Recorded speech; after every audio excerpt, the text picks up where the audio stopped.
Hey, my name is Brennan, and you're listening to the Astrology Podcast.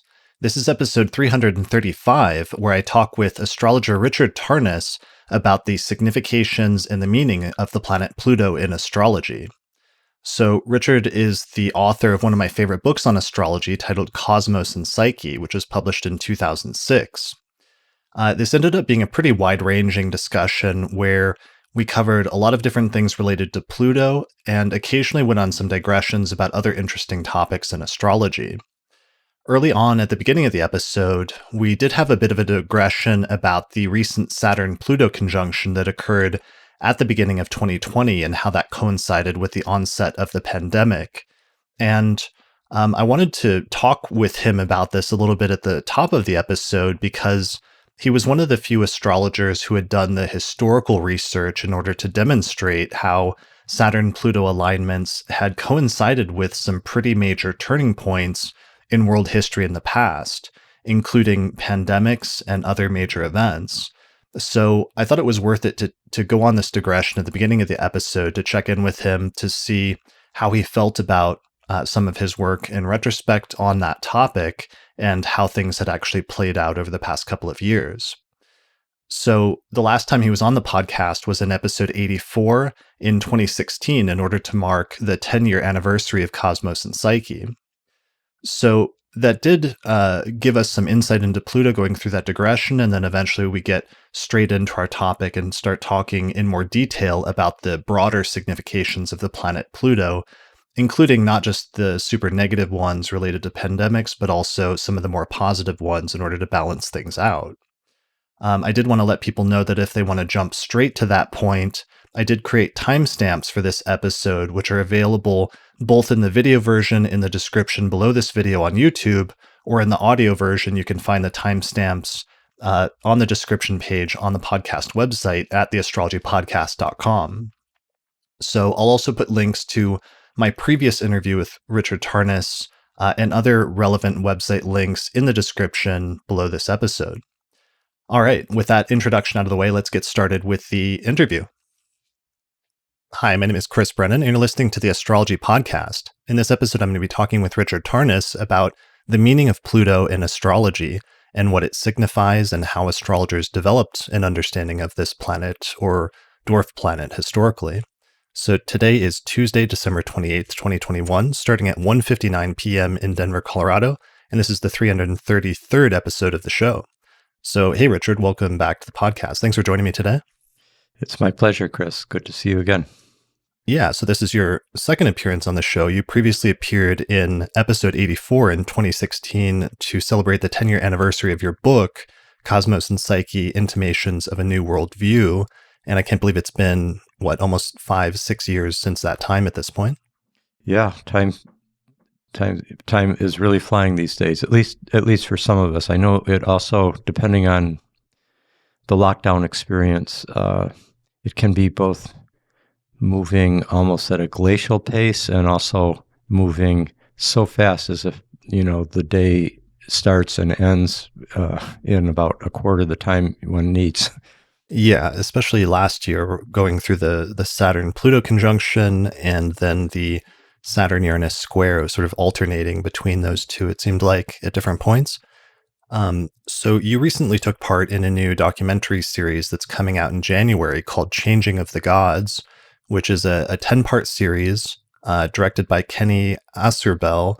Ausubel, yeah. Mm-hmm. Whenever I read his name, I always want to ask if he's related to the 7th century Assyrian king Ashurbanipal, but it's probably not related in any way. So this is coming out. This has been a long time in coming out. I think they've been working on it since 2013 or 2014 or so, right?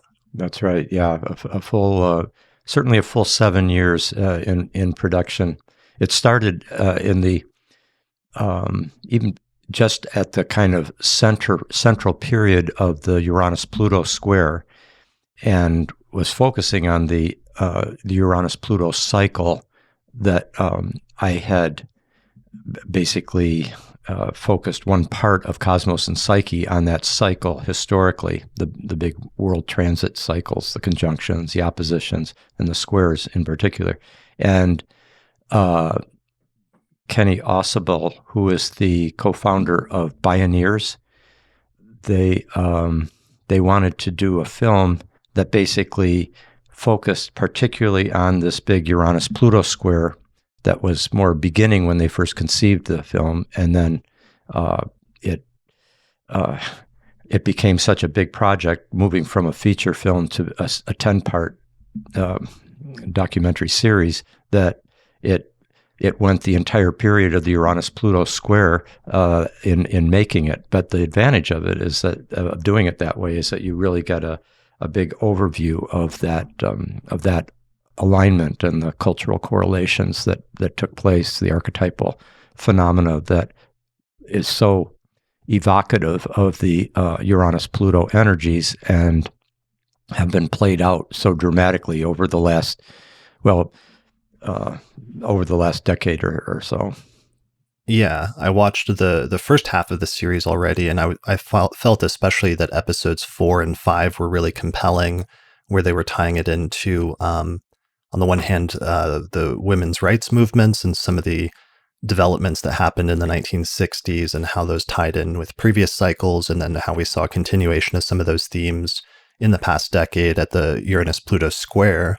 But then also the civil rights movement, which was also a key defining moment in the 1960s with the conjunction, and then how that was tied into broader cycles as well. Exactly right. Going back earlier to the beginnings of the abolitionist movement and going right up through the most recent square with Black Lives Matter, for example, just huge.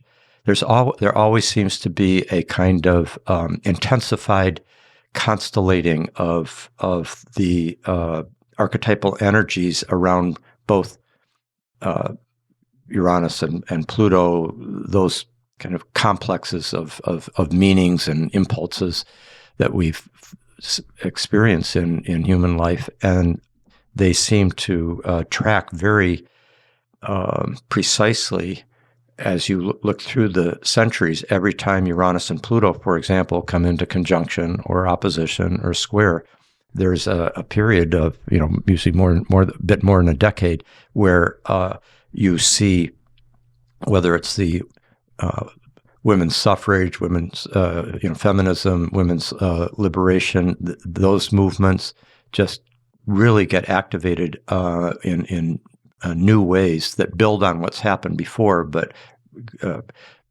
clearly come into cultural focus and intensified activism and so forth and awareness. And then the same thing with the civil rights movement, same thing also, I should say civil rights movements, because there's many forms. Same thing with gay liberation, and also as a social political revolutionary phenomena more generally, and also technological revolutions, scientific revolutions, etc.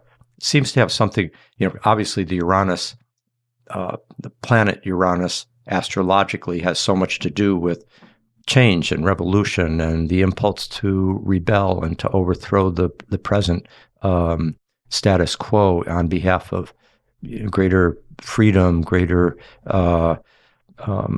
advance of knowledge, technological and scientific breakthroughs and so forth, artistic innovations. And then the Plutonic energy, which I know is what our focus is going to be today, the Plutonic seems to intensify whatever other archetype it's coming into contact with. And it often does this on a kind of mass level, almost to overwhelming proportions. And so when that happens and you combine it with the Uranus kind of Uranian Promethean impulse towards change and rebellion and originality and innovation, freedom, there is a massive intensification both in frequency and in kind of mass phenomena that reflect Promethean Uranian qualities. There's also the other way it works, of course, is that whatever Uranus touches, it activates in a kind of sudden, unexpected way with unpredictable consequences, and it tends to be rather creative in its implications or consequences. And so when you're and there can be a kind of genius level to it, or a kind of originality to how it expresses itself. And when that's combined with, say, Venus, it would more come through, the arts, or through romantic or social awakenings of some kind, or changes, disruptions, or artistic creativity is stimulated. But when Uranus is hitting Pluto, it liberates the Plutonic archetype in so many ways, and that's one of the things I think we'll probably focus on today. Yeah, for sure. And watching that series gave me some new insights into Pluto and the meaning of Pluto in the way they were taking your work from Cosmos and Psyche and just giving it, focusing on certain pieces of it in a easy to digest and more presentable form of what was otherwise a really dense book that you spent a long time working on. And speaking of that, I mean, has it been, despite all of obviously the terrible things that have happened over the past 2 years since the pandemic, has it been interesting for you to see how the Saturn-Pluto conjunction ended up working out, and how literally and how much some of your previous research tied into and made sense of what happened over the past couple of years? I mean, a lot of people, a lot of astrologers at least, looked to your work when the pandemic happened in order to help contextualize what was happening, and felt like the pandemic to some extent was a little bit of a fulfillment of some of the things you had written back in 2006 in terms of how you had articulated some of those energies. What was your feeling about that over the past couple of years? Yeah, I mean, on the one hand, the flow of life is always unpredictable in a concrete way. You don't know how the specifics are going to unfold. So much depends on human agency and the unpredictable interactions of multiple factors. But astrologers have this remarkable gift, really, a gift from the cosmos that allows us to get a glimpse into what are the archetypal energies that are going to be activated at a given time, because it's been so consistent with and so visible.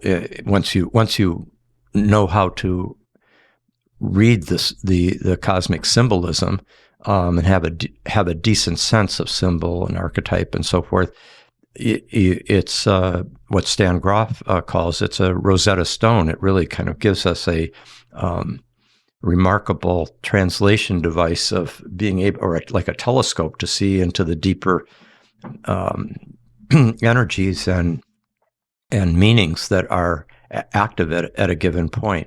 So it's not that I was being that, I certainly wasn't being clairvoyant in thinking, that when the Saturn-Pluto conjunction comes, there would be major phenomena of a certain character.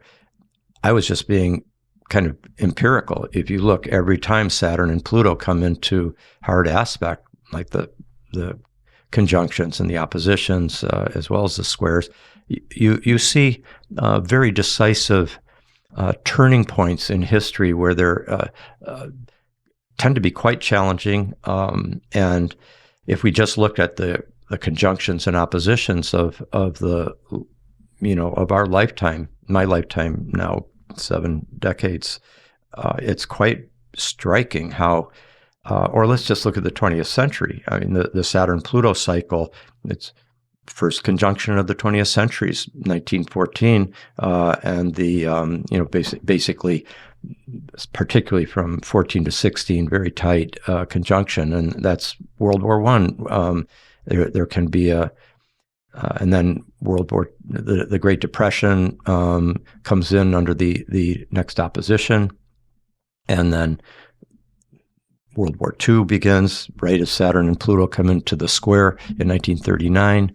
And then the Cold War begins under the conjunction of 46-48, where you've got, the world kind of held in this great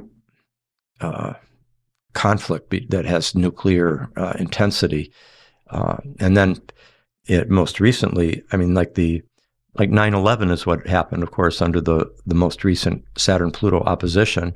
Did you mention the AIDS epidemic of 81 conjunction? Yeah, that's right. AIDS epidemic under the preceding one. And of course, in Cosmos and Psyche, I go back to earlier centuries and talked about the correlations with the Black Death, or the enormous plague that swept through Europe and much of the world under the Saturn-Pluto cycle of the mid 14th century. So because Saturn has to do with that which contracts and limits, there often seems to be, Pluto intensifies that. So it's often a kind of contraction moment in history, and there can be, the Saturn-Pluto combination is often one of confinement. There's many good things that are also characteristic of Saturn-Pluto: the discipline, the capacity for courage under great pressure of facing evil or facing extremely dangerous circumstances, tremendous powers of organization and ordering, and extremely hard labor, being focused on a particular purpose that is sustained day after day with great intensity. All those are classic Saturn-Pluto virtues. And people often are able to kind of restructure their life in a certain way because they're accessing these deeper capacities for Plutonic transformation, but with a Saturnian discipline and foundation that will endure. And often the things that happen under the Saturn-Pluto alignments tend to endure in their consequences.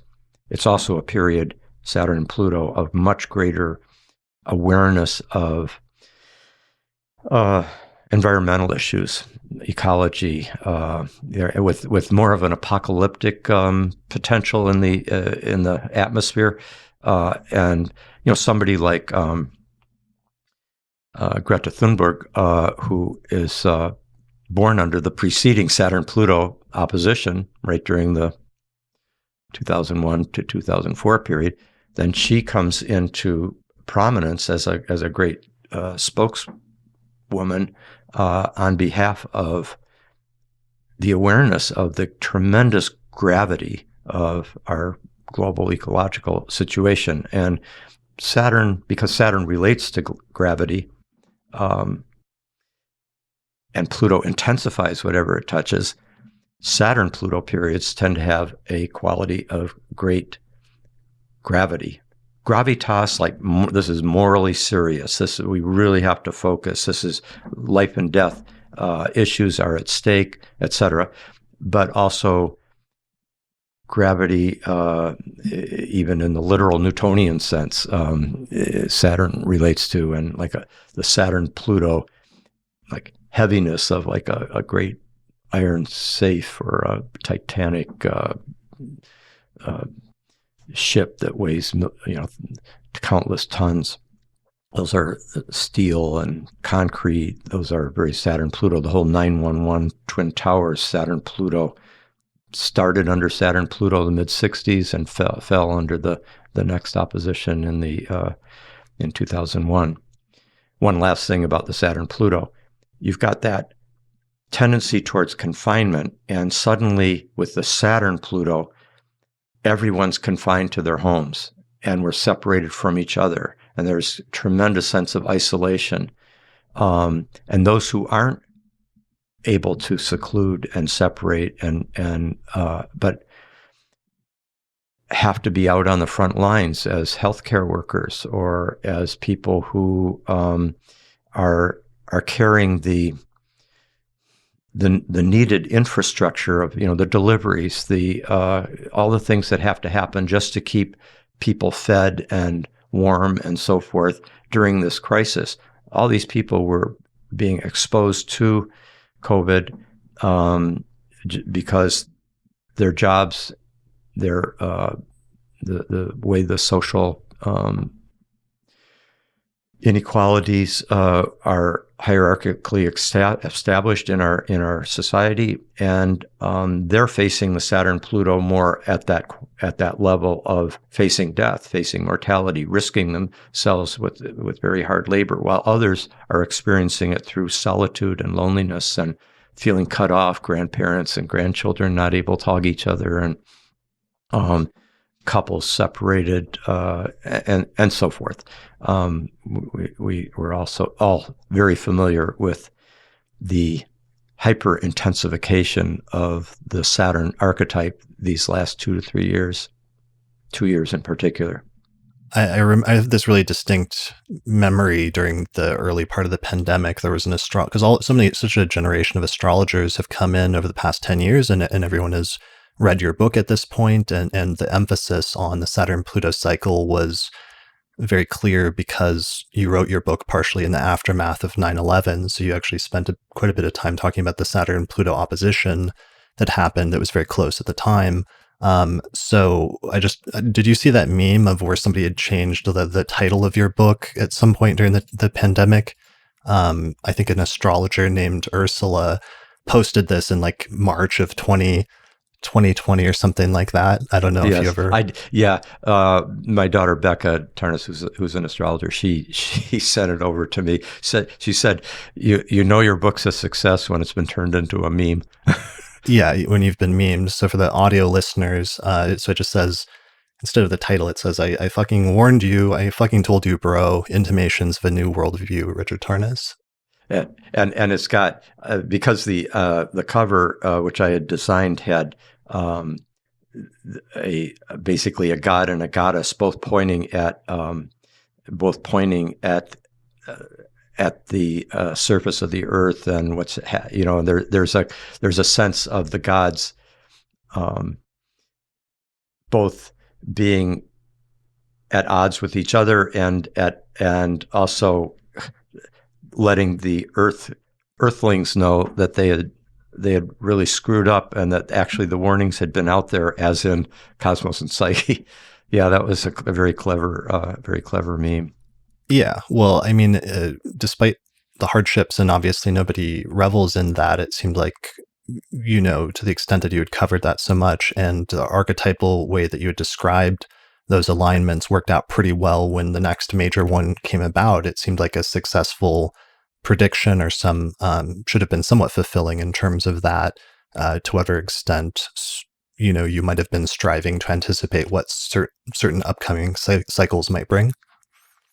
Well, I think I experienced that more when I was younger because, at this point I've been studying astrology and kind of had a handle on the larger, both the archetypal meanings, but the big cycles, starting pretty clearly by the late 70s. So the Saturn-Pluto conjunction of the early 80s was the first one where I was seeing things that I kind of would have anticipated archetypally and astrologically seeing come to bear. I spend a bit of time in Cosmos and Psyche discussing that particular conjunction. You brought up the AIDS epidemic as being one kind of mass encounter with mortality. Those who are older will remember that was the period when the Cold War had reached such an intensity of where the nuclear, what was called the sword of Damocles, was hovering over humanity with such dangerous precariousness. And Ronald Reagan was calling the Soviet Union the evil empire, and this was before Gorbachev. And so the last premiers and the Kremlin leaders were in there were so many nuclear missiles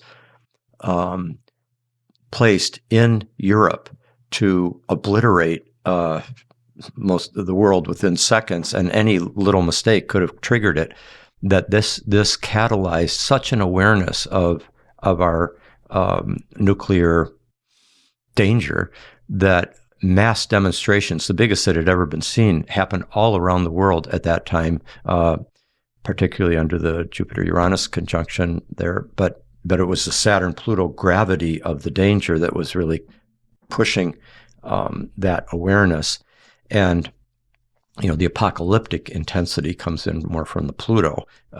In fact, there were conferences on what is the meaning of apocalypse. Depth psychologists like James Hillman were speaking at conferences where they were examining the symbol of the apocalypse. There was a extremely popular television film called The Day After that just was all about what would happen the day after a nuclear holocaust, and it was very vivid, bringing home to many people what was at stake. The Fate of the Earth was a big book at that point by Jonathan Schell, who interestingly first made his, where he's bringing the attention to this nuclear danger with vivid prose. And he is the person who, let's see, Jonathan Schell wrote that. And then John Hersey, under the preceding Saturn-Pluto conjunction, wrote the book on Hiroshima that had such an impact on. Anyway, so it's not so much that I didn't take too much pleasure in seeing the cycle fulfilled, particularly when some of the things that were happening were just so. Some things are avoidable. The pandemic didn't have to be this bad. China could have acted in a different way. The United States, Trump was the government, could have acted in a different way.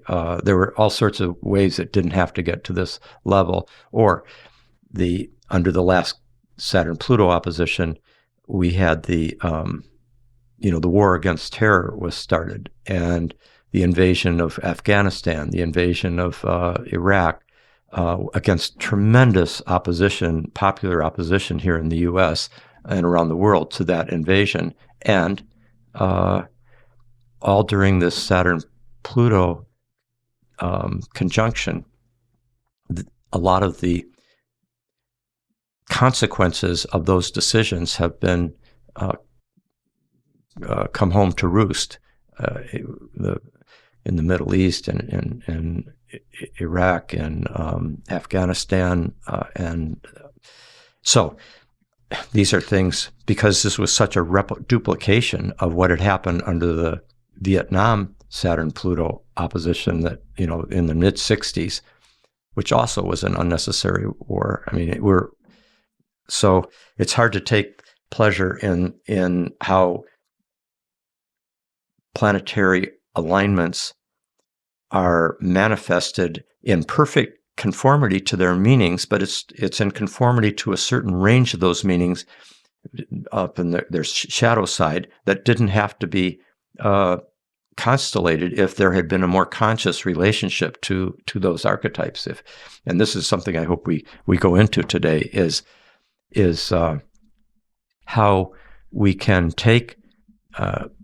In this case, we're talking about Saturn-Pluto energies, but we could also talk about it in terms of the Pluto just generally, or just the degree to which we enter into the Plutonic, the deeper realms of the Plutonic archetype and become conscious of them inside ourselves and in the world, and come into a more reflective and skillful way of enacting them, because they're going to come through. The gods they express themselves, but to an extraordinary extent, human beings have the capacity to inflect the direction or the quality to a higher or lower or a more problematic or a more life-enhancing range of the spectrum of archetypal possibilities that each planet and planetary complex represents. And the Plutonic is in some ways the one that requires the most consciousness to come into relationship to, because when we don't, we're driven by it like puppets. It's such raw instinctual energy. It's coming from the depths of nature. It's coming from what Freud called the id, or the Darwinian struggle for life, or Nietzsche's will to power, all of which are both healthy and have problematic potentials when they are acted out unconsciously. And part of our human challenge is to bring a kind of psychological reflection, reflectiveness, a thoughtfulness, a being able to kind of come into a collaborative relationship with these powerful archetypes, rather than just being possessed by them or trying to suppress them, either one of which is a bad bet, in terms of how it's going to, how that archetype will manifest. Yeah, maybe due to that tendency for Pluto to go to extremes, maybe that's part of the reason why the need for conscious reflection of it and being careful is most important in some ways when dealing with that planet. All right, so let's segue into our main topic. I couldn't help but take the opportunity to just check in and ask you how that had been going over the past few years. But let's start talking about Pluto. And this is the final quote-unquote planet in my series on the planets that I've been doing this year, where I went through each of the planets and did a deep dive into their significations of meaning. And so we've covered Uranus already and covered Neptune, and Pluto was discovered on February 18th, 1930 by the astronomer Clyde Tombaugh, working at the Lowell Observatory, who was an astronomer who had previously initiated the search for Pluto a decade or two earlier. And so it was the third large new body found in our solar system after Uranus and Neptune. And one of the issues that all of the discoveries of the new planets has raised for me is, how do astrologers establish the meaning of newly discovered planets? And Pluto is one that I struggle with the most, because I get the sense that the mythology of Pluto after it was named by astronomers became the primary access point that astrologers started using to develop its significations and meanings in astrology, because it was named after the Roman god of the underworld. And but with some of the earlier planets like Uranus, there are these stories about, for example, John Varley and Uranus, and they have almost a more empirical tone in terms of how the astrologers of the time perhaps were actually first putting them in charts or looking at them in transits and trying to find out their meaning. And I wasn't sure then if there's been a shift when it comes to Pluto, and how much of the meanings of Pluto are empirically derived versus derived from the mythology or the archetype. So that's one of the reasons I wanted to talk to you today, because I know you blend both of those approaches, but your work definitely takes that archetypal the historical approach or the empirical approach into account, so that it's not all just sort of abstract, but you have concrete reasons for developing certain meanings of Pluto. Yes. Well, this is a very rich and complex topic. I'm glad you're wanting to address it. And I've tried to emphasize how the mythic names that are given to the planets or the asteroids or other celestial bodies are, I think, should be considered as potential clues to take into account. We also need to look empirically, and of course, one of the things that has been most reliable, with certainly the outer three planets discovered in the modern period, Uranus 1781, first one by telescope as well, and then Neptune 1846, and then Pluto in 1930, as you just mentioned. One of the things about those three is that, as Dane Rudhyar pointed out quite eloquently, I think, he pointed out the synchronistic phenomena that happened at the time, around the time of the the discoveries of those particular planets. So, Uranus is discovered 1781, which is right at the very heart of the it's both the periods of great revolutionary phenomena, the American Revolution, the French Revolution, both happened within a decade of the discovery, but also it's the height of the emancipatory Enlightenment period. It's also when the birth of Romanticism happens. It's when kings are being toppled and forces of democratic emancipation are really being activated.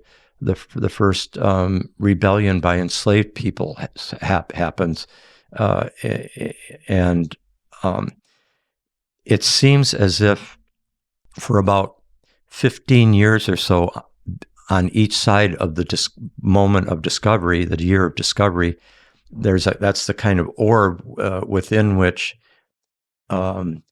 phenomena happen that give us a clue to the nature of that planet's meaning, and astrologically, because of course in the modern period, the outer planets and all the other planets are basically being all the other celestial bodies, solar system bodies, are being named by astronomers who are not necessarily they don't have an archetypal astrological orientation, and instead they are more let's just take Uranus, Neptune, and Pluto. They were each named. Uranus was named Uranos, the sky god, one because it was the father of Kronos, Saturn, who was the father of Jupiter, Zeus, and who was the father of Mercury, Venus, and Mars, or Hermes, Aphrodite, and Aries. Going in that sequence, it's a patrilineal sequence. It's a patriarchal mythology that the Greek or Greco-Roman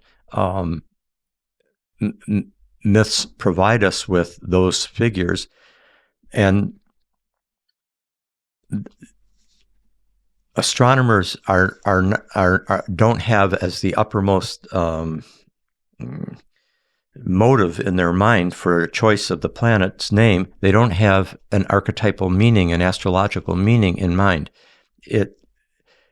Mercury, Venus, Mars, Jupiter, Saturn, these were all known to the ancients. They're visible to all of us with our naked eye. And it's pretty, early in the records of where there is, of course, astronomy and astrology going back into those earlier millennia are so undifferentiated. They're one science. They're the great passion to understand the movements of the stars and the planets, the sun and the moon, had a lot to do with the fact that they were seen as gods and goddesses, as great powers, that whether it was they were the gods and goddesses, or whether that was the celestial realm, the abode of the gods, and as Plato's epinomis, the last dialogue that many Platonic scholars, Platonist scholars, attribute to Plato, written after the laws, that dialogue. Plato calls them each of those planets, Kronos, Zeus, Aphrodite. This is the planet that is sacred to Zeus. This is the planet that is sacred to Kronos. So right up through that period, they are always all seen as being somehow related to or expressive of the gods and goddesses. This is not part of the rationalist astronomical mentality in the late 18th century when Uranus is discovered, or Neptune. So instead, they just are seeing, well, Uranus is the next planet out from Saturn. It's twice as far from Saturn, twice as far from the Earth as Saturn is. It tremendously expands our sense of the solar system.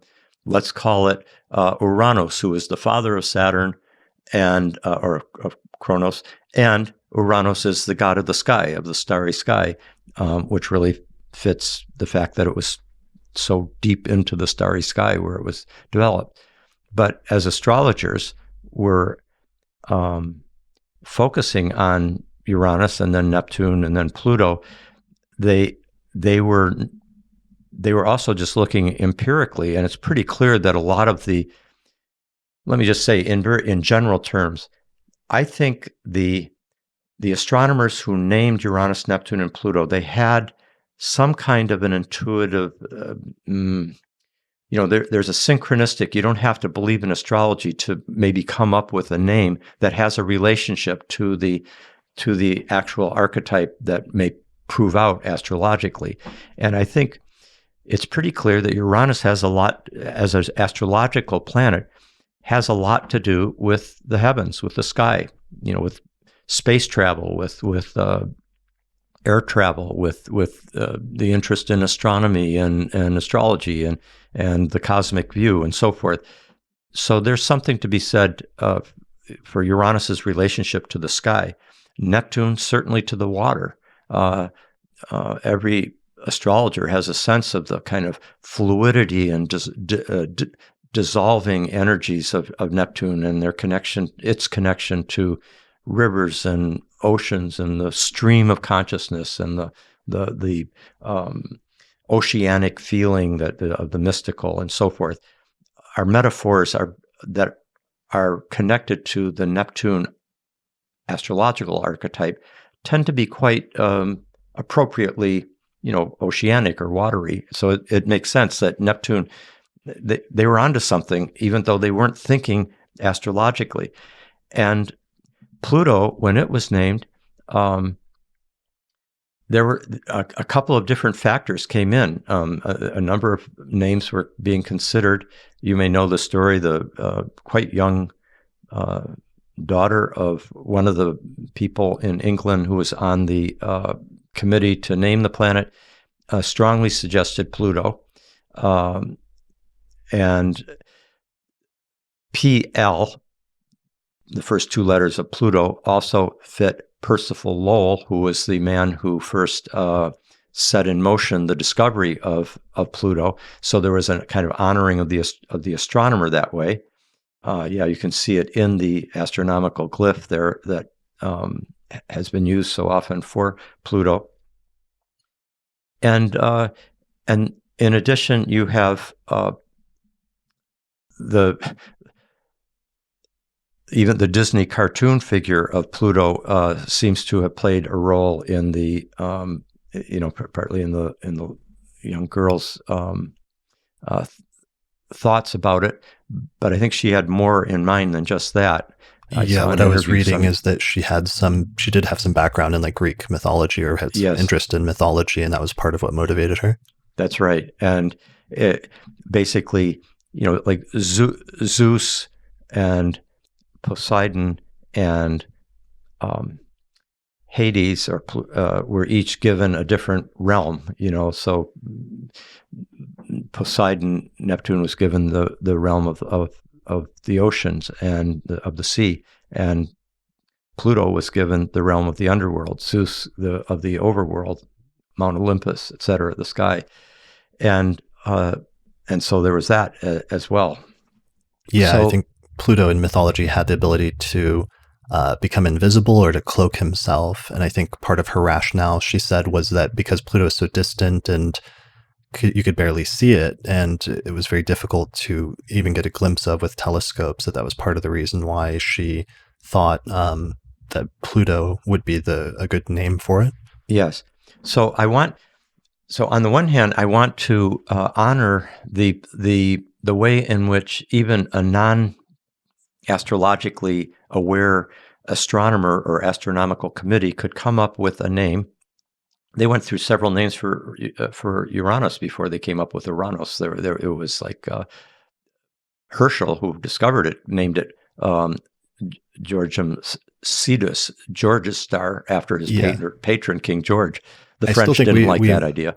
I still think we missed out on not having it called George, because like where the planet George would be by your horoscope or transits would be much more like entertaining, just on a personal level. Yeah.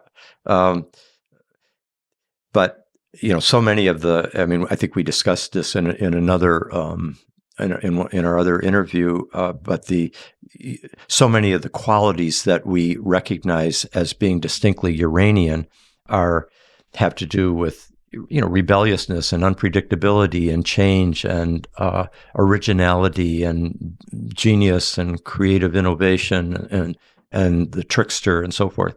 And all of these are not particularly characteristic of Uranos, the myth of Uranos, but are very characteristic of the myth of Prometheus. Right. So part of it is that you, on the one hand, recognize and acknowledge that there's some, as most astrologers now, this has become their main line of thought, that there's some synchronistic connection between the name that is given to a new celestial body and its astrological meaning, just through some sort of coincidence, just through that's in some ways the correct name will be picked, and that will have some meaning. But then on the one hand, before you wrote Cosmos and Psyche in 1998, some newer astrologers may not know that you wrote a separate book called Prometheus the Awakener, where you kind of argued that the mythology of Prometheus actually matched many of the significations that astrologers give to Uranus empirically, the planet Uranus more empirically than the myth of Uranus does on its own. Right. And this was a point that Stephen Arroyo made very briefly, just a single sentence in Astrology, Karma, and Transformation back in '78. And this is there's some I think one or two other astrologers in earlier decades also just briefly mentioned that there's a Promethean quality there. I think there was a Frenchman who did. I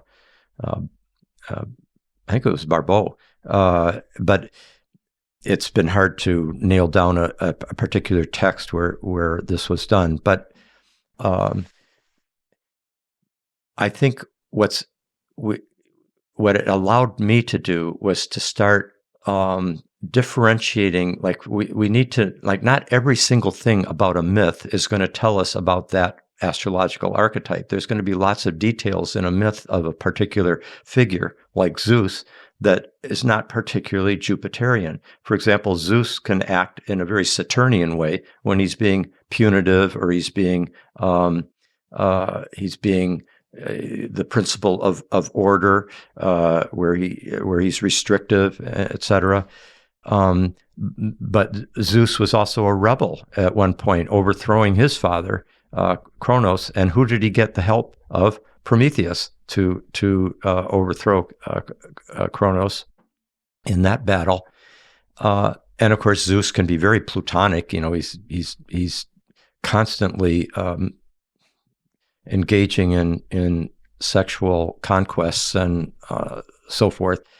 So Jupiter, and this is true of each of the planets, or each of the mythic figures associated with the planets, is that there are details that are they're relevant to an unfolding of a particular inflection, a particular mythic and cultural manifestation that goes beyond what the pure archetype is. And one of the reasons it's pretty obvious that this would be the case is there's nothing about, the Greeks were an incredible culture. The Romans were an incredible culture in many ways. Both of them had huge shadow qualities as well. But what the Greeks and Romans tuned into in their mythologies doesn't necessarily become the way of understanding all of human experience and all other cultures who have nothing to do with Greek and Roman mythology, yet they share the same planets out there. And presumably the astrological meanings of the planets are not radically different for that culture just because they have a different mythology. And so and in addition, certainly in the Greco-Roman tradition, they're very patriarchal mythologies, and the names of the planets are so, overwhelmingly male.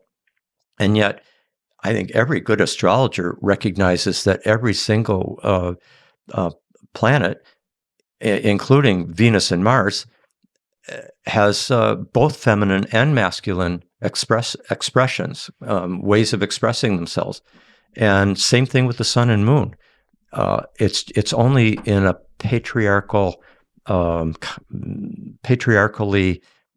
constructed mode of understanding that one reduces Saturn or Mars or Venus or the moon just to a masculine or feminine expression. And I think there's so many signs right now that in our society that we're kind of breaking out of that confining binary of male-female being radically, separate from each other, and also the patriarchal hierarchy. And instead, I think if we can recognize the archetypes as being these kind of primordial, transcending principles, they're forces, they're gods, goddesses, they're psychological impulses, they're complexes, they're Platonic archetypes, they're Jungian archetypes, they're Homeric figures in myths, but they go across all the different cultures. And each of these kind of pure transcendent archetypal principles that we can glimpse through our studies of the sun, the moon, Jupiter, Saturn, etc. Each of those can be expressed differently in different mythologies. So you have like Pele, the volcano goddess in Hawaii, is pretty clearly a Plutonic being, a Plutonic manifestation. In order to understand Neptune, you pretty much have to, while you can get some understanding of it through Greek mythology, you really have to go to India to get a lot of its meanings, in terms of Maya, in terms of Leela, in terms of Vishnu's dream, in terms of the oceanic mystical unity of all things that is so emphasized in the Hindu and Buddhist context. And there's trickster figures. That Uranian trickster, that's kind of a creative principle, is in so many different cultures. Same thing with the god or goddess of love, of beauty, etc., of war. So these are transcultural archetypes. They're both masculine and feminine. They can be understood as cosmic principles in a more Platonic Pythagorean way, but also as interior psychological drives and realities in a more Jungian and even psychoanalytic or Hillmanian way, archetypal psychology. So I think it's helpful for us to come into not just take the name of a planet that's been given and automatically assume that exhausts the meaning of that planet, but instead we have to draw from an interaction between the name of the planet that has synchronistically been given, the qualities and features of that mythic being as it's played out in myth, and then look at the period that it's been discovered in and get a feeling for what is the cultural zeitgeist that is dominant at that period, which we can talk about now with Pluto. And then finally, look very, very carefully at, well, what do we see when people are born with Pluto on their sun, or Pluto on their moon, or Pluto on their Venus, and how does that shape their particular sun or moon or Venus or Mercury or whatever it is expression? What's particularly distinctive about the expression of love, let's say, with a Pluto-Venus, which we have right now in the sky, the Pluto-Venus conjunction as we're speaking here. Mercury's there too, so we're really, we've got and the moon's square Pluto as well, so we've got a nice full activation of the Plutonic archetype there. Yeah, all right up at the midheaven. Yeah, here's the chart for right about when we started with late Taurus rising, and yeah, that triple conjunction of Mercury, Venus, and Pluto in Capricorn. Today, it's actually the day Jupiter's ingressing into Pisces as well.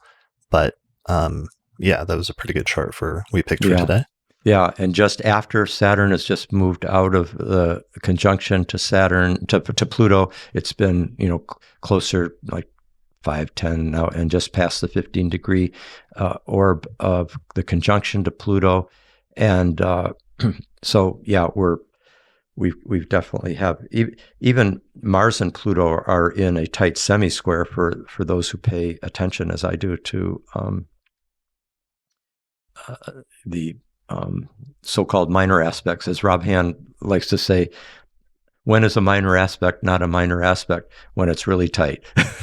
And then it's quite major indeed. Right. So should we talk a little bit about the discovery of Pluto's zeitgeist, what's going on at that period? Yeah. So briefly, I wanted to mention the mythology thing as a new interpretive principle complicates things. The meaning of Pluto is also complicated by the debates about astrologers immediately wanted to start figuring out what sign to assign it to, because by then there had started to be some agreement of assigning Uranus to Aquarius as a new ruler of Aquarius instead of Saturn, or as a co-ruler in some instances of Aquarius, and then Neptune to the zodiacal sign of Pisces instead of, or as a co-ruler in addition to Jupiter. So there started to be debates about assigning it to a sign of the zodiac and different rationales for that. And eventually those who assigned it to Scorpio ended up winning out or becoming the majority. And the tendency to conflate or interchange the meaning of the planets, signs, and houses that increased and became more normalized in 20th century astrology also resulted in drawing some significations from Scorpio in the 8th house and assigning those to Pluto. So that's an additional complicating factor. But why don't we start? One of the things I've done in this series is to try to give it some historical context about how the current meaning of the planet has developed. Is I've looked at some historical sources, and one of the ones that really seems to have influenced the Western and especially the English tradition is Reinhold Ebertin and his 1940 book, A Combination of Stellar Influences. Was that a direct or indirect source for you in some ways? It was definitely one of them. I think you mean in terms of how I came to understand Pluto in charts and transits and world transits and so forth. Is that what you're referring to?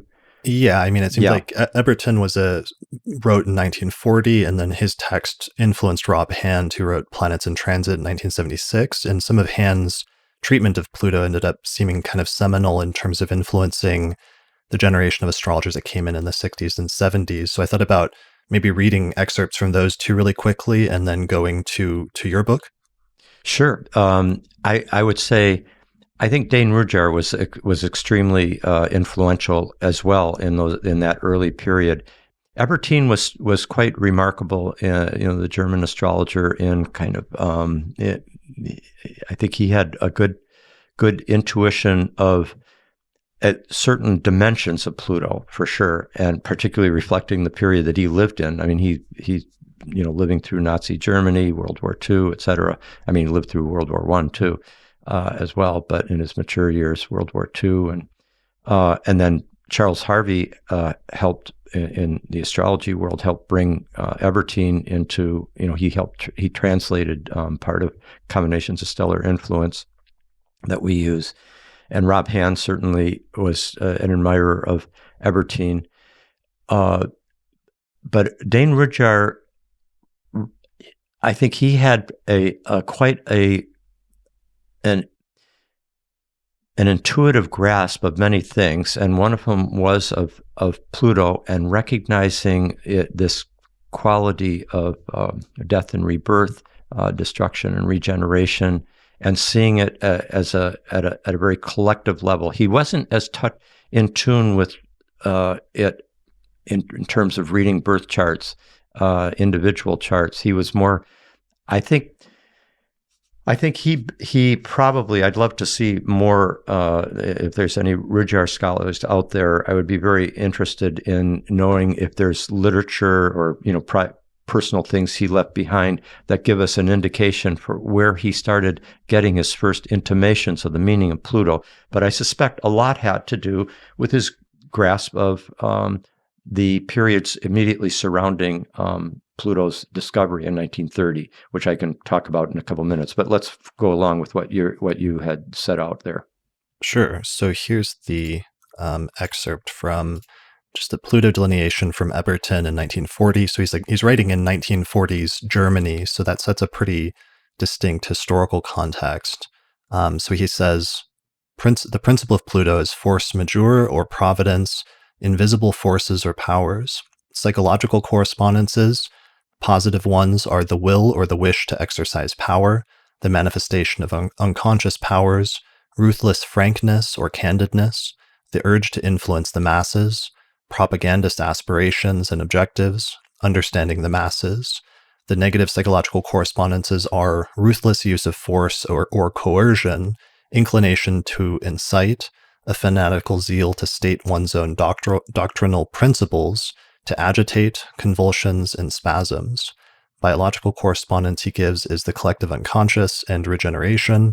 Sociological correspondences, persons who can be said to exercise a magical influence over the masses, such as propagandists, actors, public speakers, and politicians.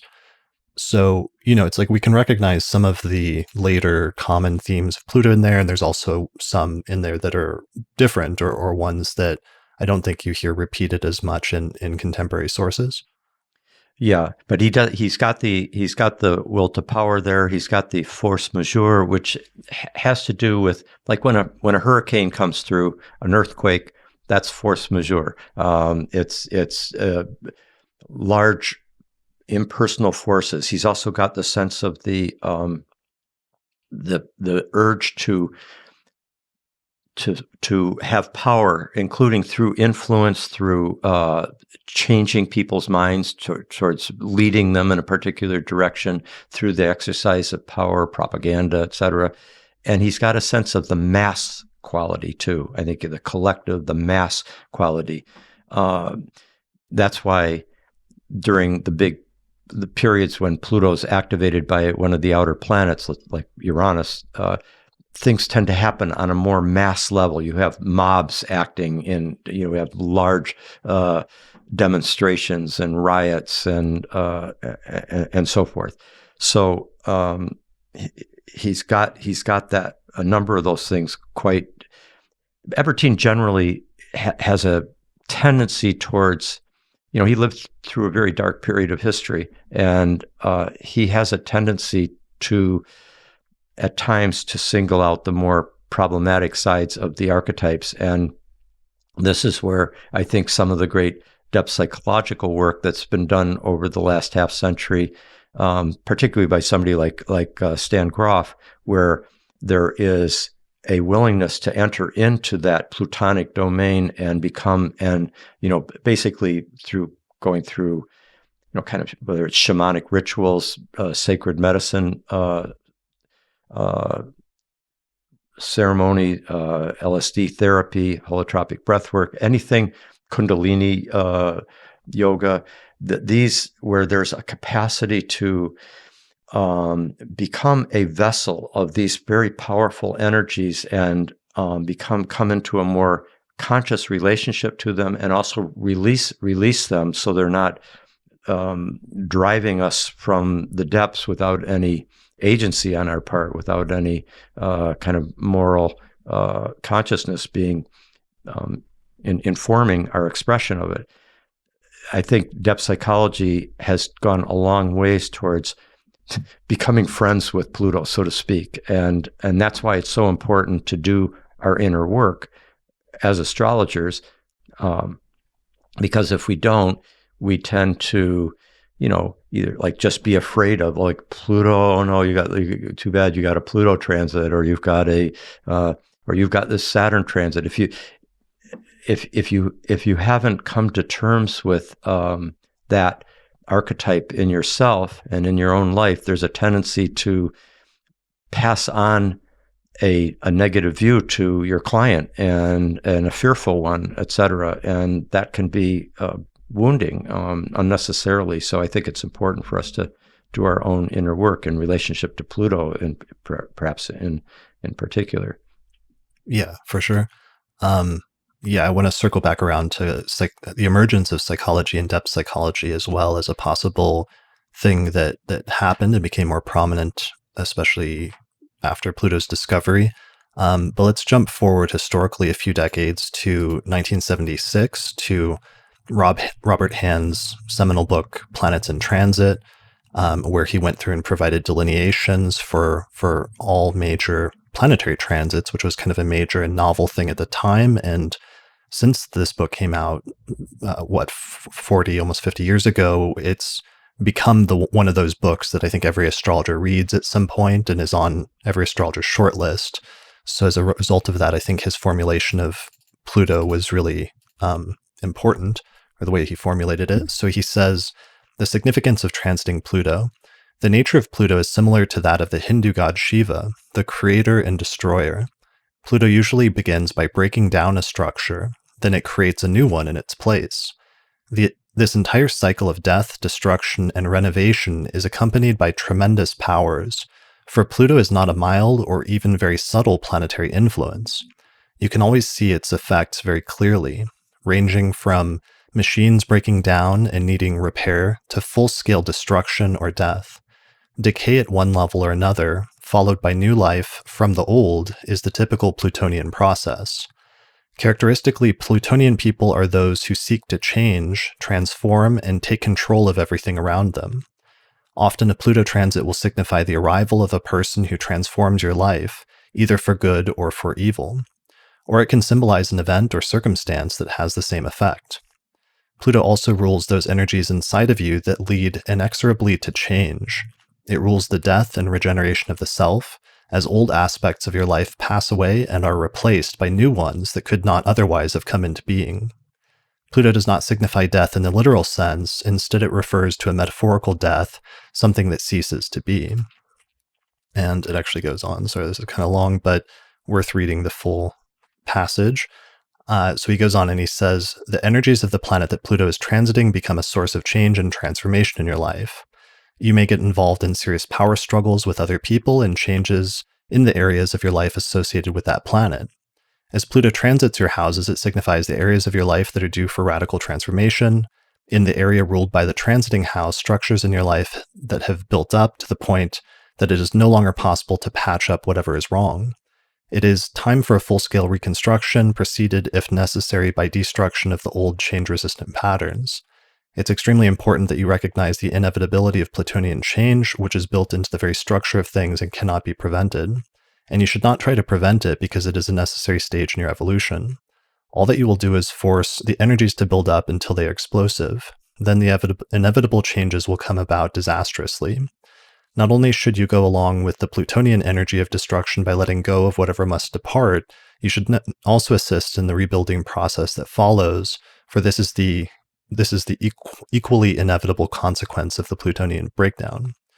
And then finally he says, for reasons that are not entirely understood, Pluto also has to do with secretive and subversive elements of society, revolutionary groups, organized crime, and the like. A Pluto transit may bring such elements into your life, although it is often quite dangerous to allow this during a Pluto transit. So that's kind of his introduction to his whole transit section, and then he goes through and delineates specific transits of Pluto to different planets and different combinations. But there, I think we can see sort of the full establishment pretty close of most of the modern take of Pluto for the most part, right?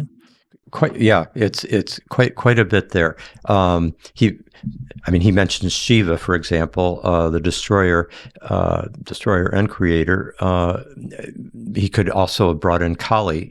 Again, there's a masculine and feminine, and Kali is the great, goddess of death and rebirth, and is another very potent mythic or goddess figure that expresses Pluto.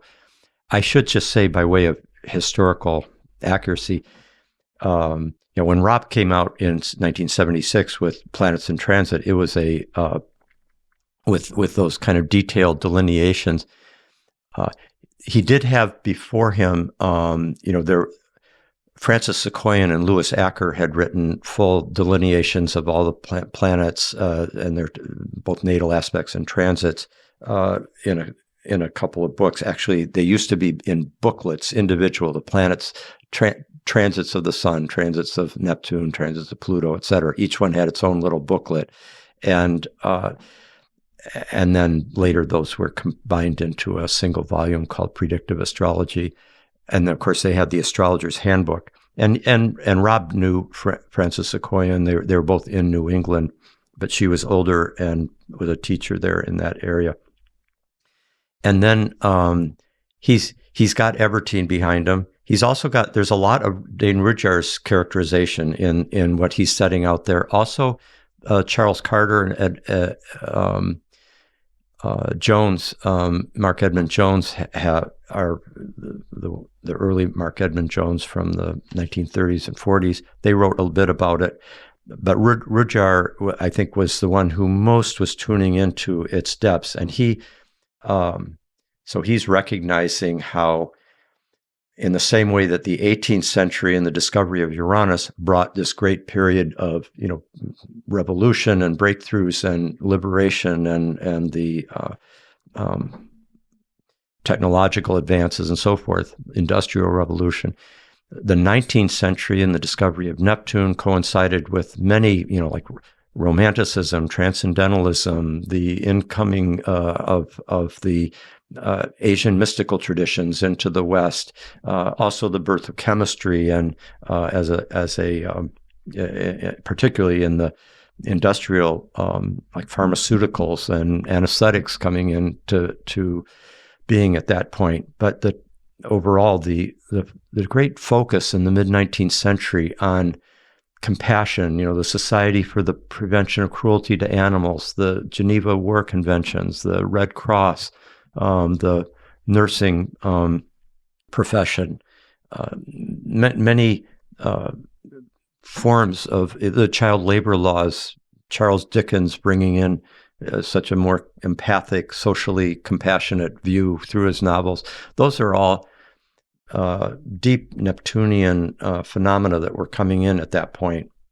And when Pluto comes in the 1930, I mean, if you look at that's the midpoint of the 30-year period of the 30 Years' War, basically, that encompassed World War I and World War II. So if you look at 15 years before to 15 years after, you've basically got both world wars. You've got the coming of the atomic bomb. You've got, I think I wrote up in Cosmos and Psyche a little.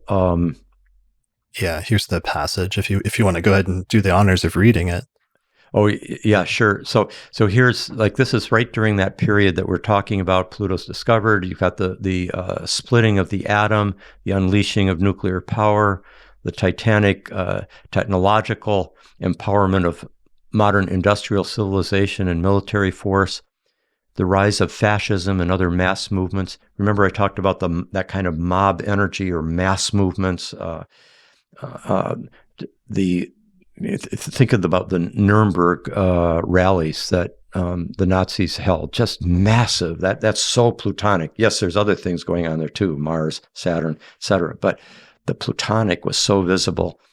The widespread cultural influence of evolutionary theory and psychoanalysis with their focus on the biological instincts, that depth quality, what's below the surface of the veneer of civilization. What's below is the Plutonic, which is also the underworld, which, getting back to Rob Hand's point, he says it's not quite understood why this has to do with the criminal underworld and things like that, but Pluto's the underworld. So it's the criminal underworld, it's the sexual underworld, the urban underworld, the psychological underworld, and the mythic underworld. But getting back to my description from Cosmos and Psyche, increased sexual and erotic expression in social mores and the arts. So the Plutonic is all the instincts. It's aggression, it's survival instincts, it's reproductive instincts, sexual energies, destructive energies. intensified activity and public awareness of the criminal underworld. Think about the 30s with all the criminal, the gangster movies that became very prominent at that point. Tangible intensification of instinctually driven mass violence and catastrophic historical developments evident in the world wars, the Holocaust, the threat of nuclear annihilation and ecological devastation. And here, if you take the broad view, as Rudyard did, that it's a 20th century phenomenon surrounding the discovery of Pluto. Here also can be mentioned the intensified politicization and power struggles characteristic of 20th century life, the development of powerful forms of depth psychological transformation and catharsis, and the scientific recognition of the entire cosmos as a vast evolutionary phenomenon from the primordial fireball to the still evolving present. So in many ways, even our view of the cosmos it's right then in just a couple of years before Pluto is discovered that that astronomers, particularly through the work of Harlow Shapley and Hubble, and they're recognizing that the cosmos is expanding and is huge, as many galaxies, and is evolving. It's a whole different view that comes in compared to the more static Newtonian universe that the scientific revolution had established, much more Plutonic. So I think I may have also, so those are the correlations with that I think Rudyard's picking up on, and then they get played out. But Rob Hand and Sequoian and Acker and Ebertin, they're starting to differentiate, like Pluto with the sun, Pluto with moon, Pluto with the different planets, Pluto with different signs and houses. And those are very important advances in our understanding of Pluto. Right. So that brings us eventually, and we'll circle back to some of the things that occurred around the time of the discovery, but I just wanted to provide some context before we go into discussing those in detail. Your next passage, which is when you summarized basically the significations of Pluto very broadly about what the archetype of Pluto is. Do you feel like reading this passage? So Pluto is associated with the principle of elemental power, depth, and intensity, with that which compels, empowers, and intensifies whatever it touches, sometimes to overwhelming and catastrophic extremes.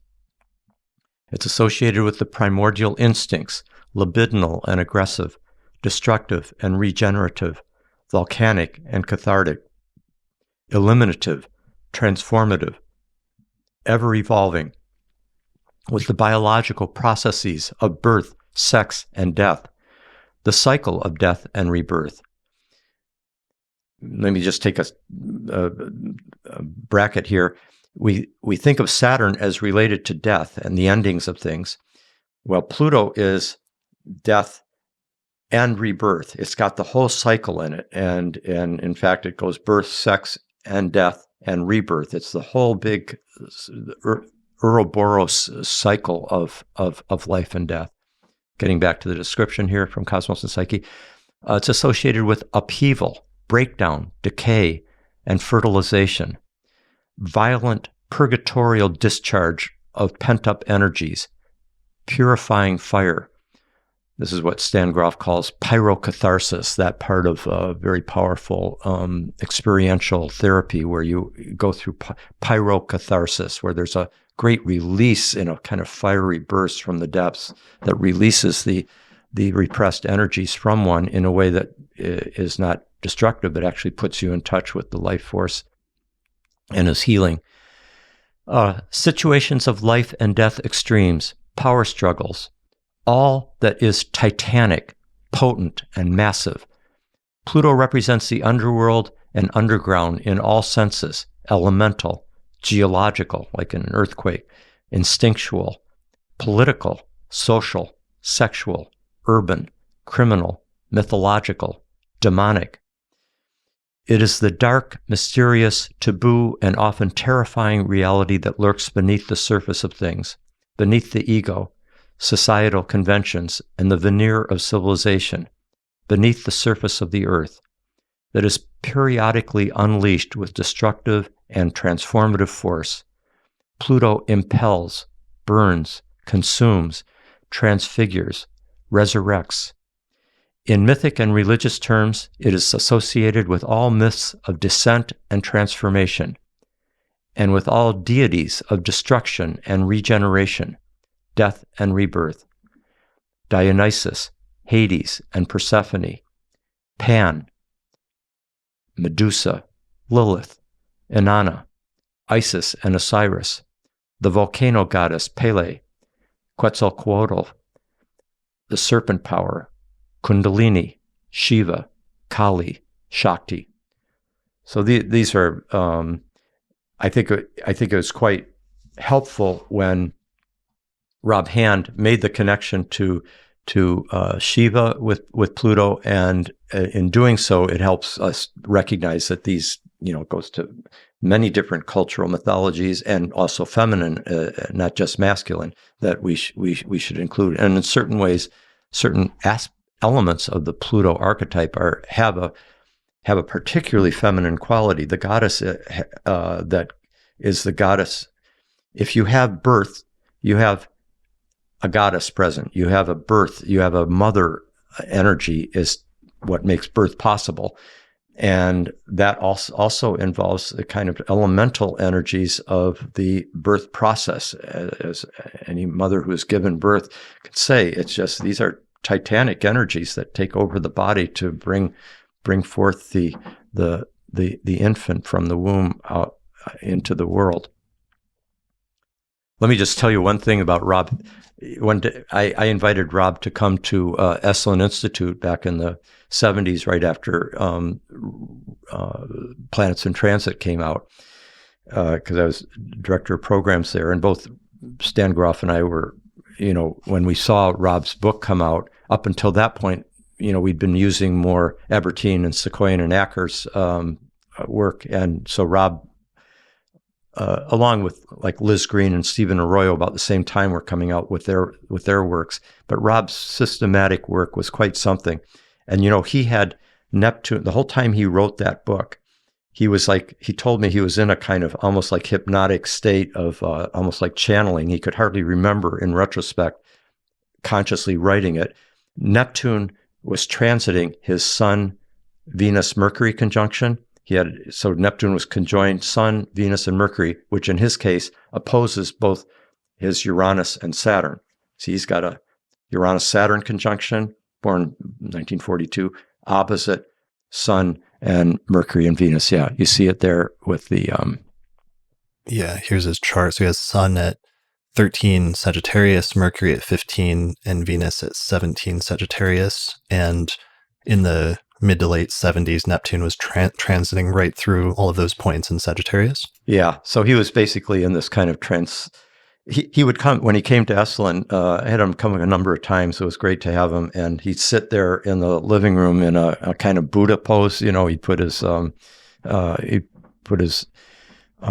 legs into a lotus position, because we all were on cushions in those days. There were no chairs in the meeting rooms at Esalen. And it was in the big house living room. And he would almost in a kind of trance state be talking about what each of the planets meant, what each of the houses, each of the signs, etc. But I remember he was particularly, because Stan Groff and I were doing all this work with, the death rebirth process, LSD therapy, and powerful forms of experiential therapy there at Esalen. He called us the Jupiter-Pluto Club. But what was particularly, because both Stan and I had that, but he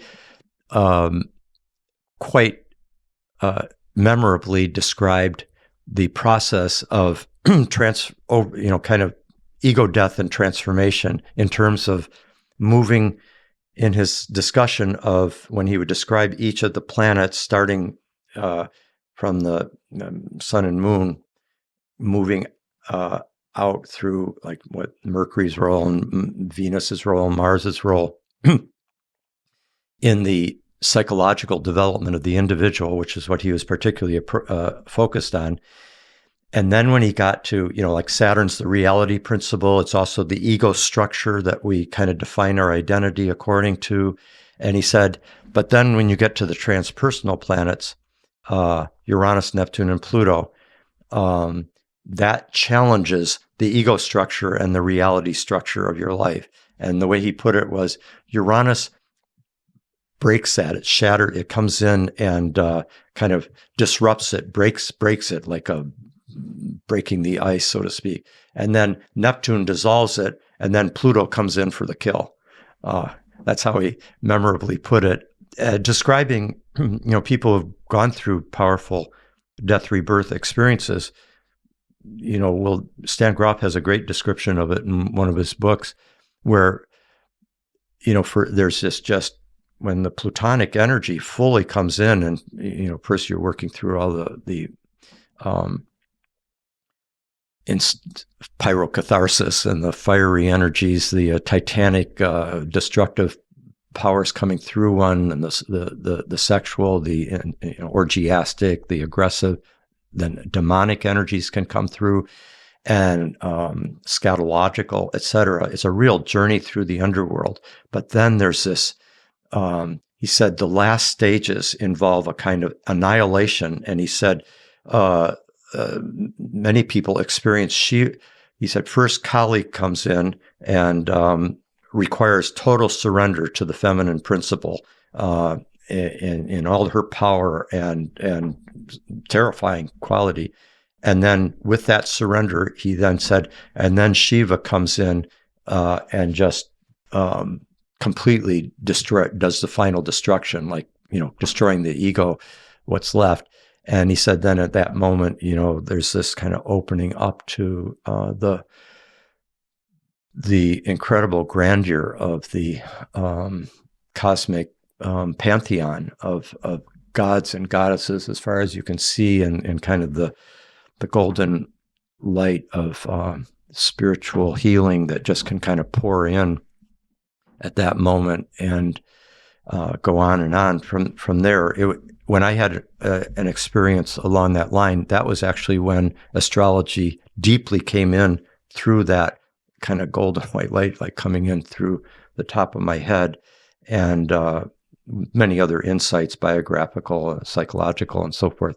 But the recognition of how the planetary archetypes, how they worked, how they were expressing themselves in our lives, the power of transits, the significance of the birth chart and one's own birth, and as well as facing death, all those things were kind of coming in at that time.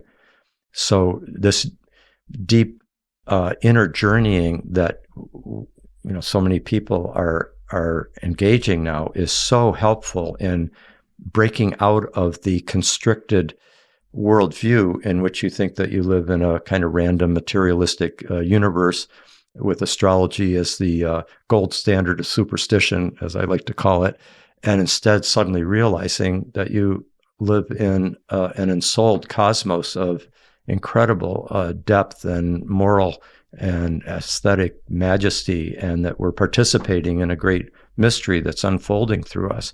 So, and Pluto plays a big role in that. So that's why Pluto can go from being solely seen as this, terrifying, will to power, or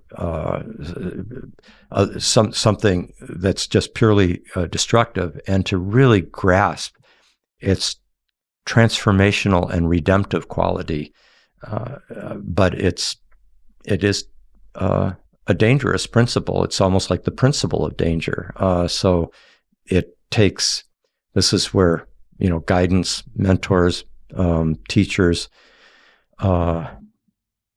wise elders, therapists, healers, shamans are so important to help navigate in a guiding way that deep descent into the underworld. So people like Jung, for example, has a lot of wisdom on this. Stan Grof has a lot of wisdom on it. Tolkien's had Gandalf playing that role for Frodo, and engaging a life that he,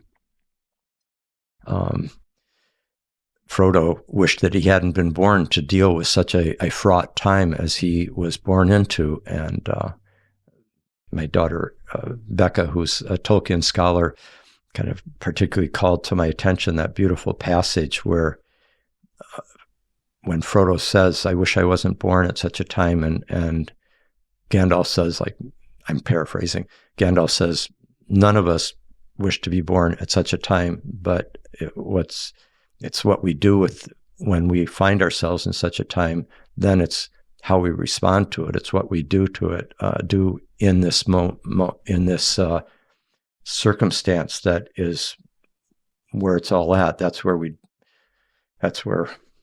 become a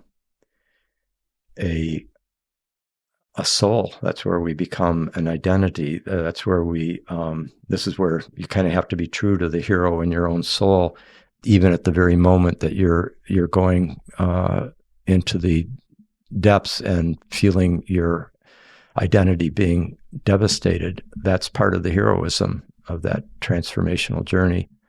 So anyway, we have guides, we have elders that are very important for dealing with these extremely powerful energies, which probably are as activated now on a global level as ever, because we both have the rise of authoritarianism and violent, populism, massive power struggles in the world in quite destructive ways, very similar to the period when Pluto was discovered in the 30s. Yeah, let's actually dwell on that point, because that's something I've been thinking about a lot recently with the United States experiencing its first exact Pluto return this year with 3 exact hits, but certainly it's been pretty close to that for several years now as Pluto's been moving through the later stages of Capricorn. But one of the things that really always sticks out to me when we think of that principle of, the astrologers have been using for a while now, that when a new planetary body is discovered, that some of the events happening in the world at that time that are defining world events will give you some insight into the nature of that planet. And discovering Pluto in 1930 and just what was happening in the world in the 1930s, one of the things that always, jumps out is the rise of fascism, not just in Europe, which had been building up for a little while up to that point, the sort of explosion of it in Europe, but also how that kind of got exported to different parts of the world where fascism started being imitated in different countries. And maybe if you could, explain that point or what that means to people a little bit, because I think this is often mentioned as a note in passing, like an obvious thing, but it's really only to historians or people that study the period that becomes a really striking point. And the striking point just in the sense of how do you define fascism and what was unique about the emergence of fascism in the 1930s in its relationship to Pluto, or what can that tell us about Pluto? Right. Yeah, that activation of mass will to power, people identifying with a collective, suppressing their individuality, and even the so-called leader, Führer, the strongman, the dictator, whether it was Mussolini or Hitler or Stalin. The psychohistorian Lloyd deMause and Stan Grof often use the phrase that, the strongman, dictator, tyrant who's leading this fascist movement, they're not really, if you do deep, if underneath there's such, they're a small person in certain ways with kind of a titanic compensatory persona. And he said, really, what makes them so powerful is the fact that they are they're channels of the collective id. They are, and this is the term that both Lloyd deMause and Stan Grof use, is that they're garbage collectors of the collective psyche. They of the shadow that is erupting. I mean, America, the United States, has just had just went through a 4-year period, really kind of more like 5 years, where it's almost as if the soul of America, like Persephone, got swallowed by Hades, by the underworld, and we suddenly found ourselves in a kind of a world in which a kind of violent, massive, titanic, and often criminal will to power was at work, and the people representing it or forwarding it often they almost represented the shadow version of the shadow version of an American, or the shadow version of what it would be to be male, or shadow version of wealth, or the shadow version of whiteness, and so forth. And the United States birth chart at that point was being transited. 2016, you got Pluto was opposite the sun, and then now Pluto's returning now, and has been. I mean, the Pluto return, like a Saturn return, is a big, long transit. It doesn't just activate, the year that it's exact. This is the end of an enormous 248-year cycle, and even as it gets to within 10, 15 degrees before exact, it's cooking. Much as a Saturn return does in a personal chart. Saturn return doesn't just happen when you're 29 and a half. From 28 to 30, you can pretty much depend from your 28th birthday to your 31st birthday. Those 3 years are going to be pretty characteristic of a Saturn return. And the Pluto return has been approached here. You can see how tight it is right now, just like 1 degree from exact. And prior to that, like back like 5 years ago, Pluto was opposite Sun, and you often get the Pluto opposite Sun energy when you are like a very powerful solar individual with plutonic qualities will kind of massively influence in this case, the United States, which is whose birth chart we're looking at, where Pluto's transiting it. And of course, that's when Trump came down the escalator and started his ascent to power. And now we're deeply in the Pluto return, which suggests, I mean, this isn't just a Trumpian phenomenon. It's an American phenomenon. Just think about the degree to which the United States has, during these last few years, really been entering into the underworld of its own shadow, like facing, this is how racist we've been, and not owning it, not recognizing it. This is how we've treated Native Americans since the beginning, the great expansion of the West, the manifest destiny, and so forth. Look at it from the other side of the people that were here. How does that look? How emancipatory is the American experiment for African Americans, blacks who fought in a world war and then come back to lynchings and disenfranchisement and not being able to make a living and not being allowed to live in many neighborhoods and so forth. It's just the shadow side. The Pluto is having to be faced at many different levels. The facing of the shadow is an extremely important part of a spiritual growth and of a psychological transformation, and we're having to do it right now. But part of a Pluto return, of any powerful Pluto transit, is a kind of going through a destruction, going through a loss, a transformation, a kind of purgation of the detritus, of the refuse, the suppressed, shadowy parts of ourselves that we don't want to look at. It has to be brought to the surface and then released, but it has to come to consciousness before it can be released. That's why this time, as painful as it is so important for the potential of a rebirth of the United States, which has a noble side. Somebody like Martin Luther King deeply, deeply believed in an American ideal that hadn't been fulfilled. And he's drawing on Lincoln before him, and on Frederick Douglass and so forth, and Sojourner Truth, and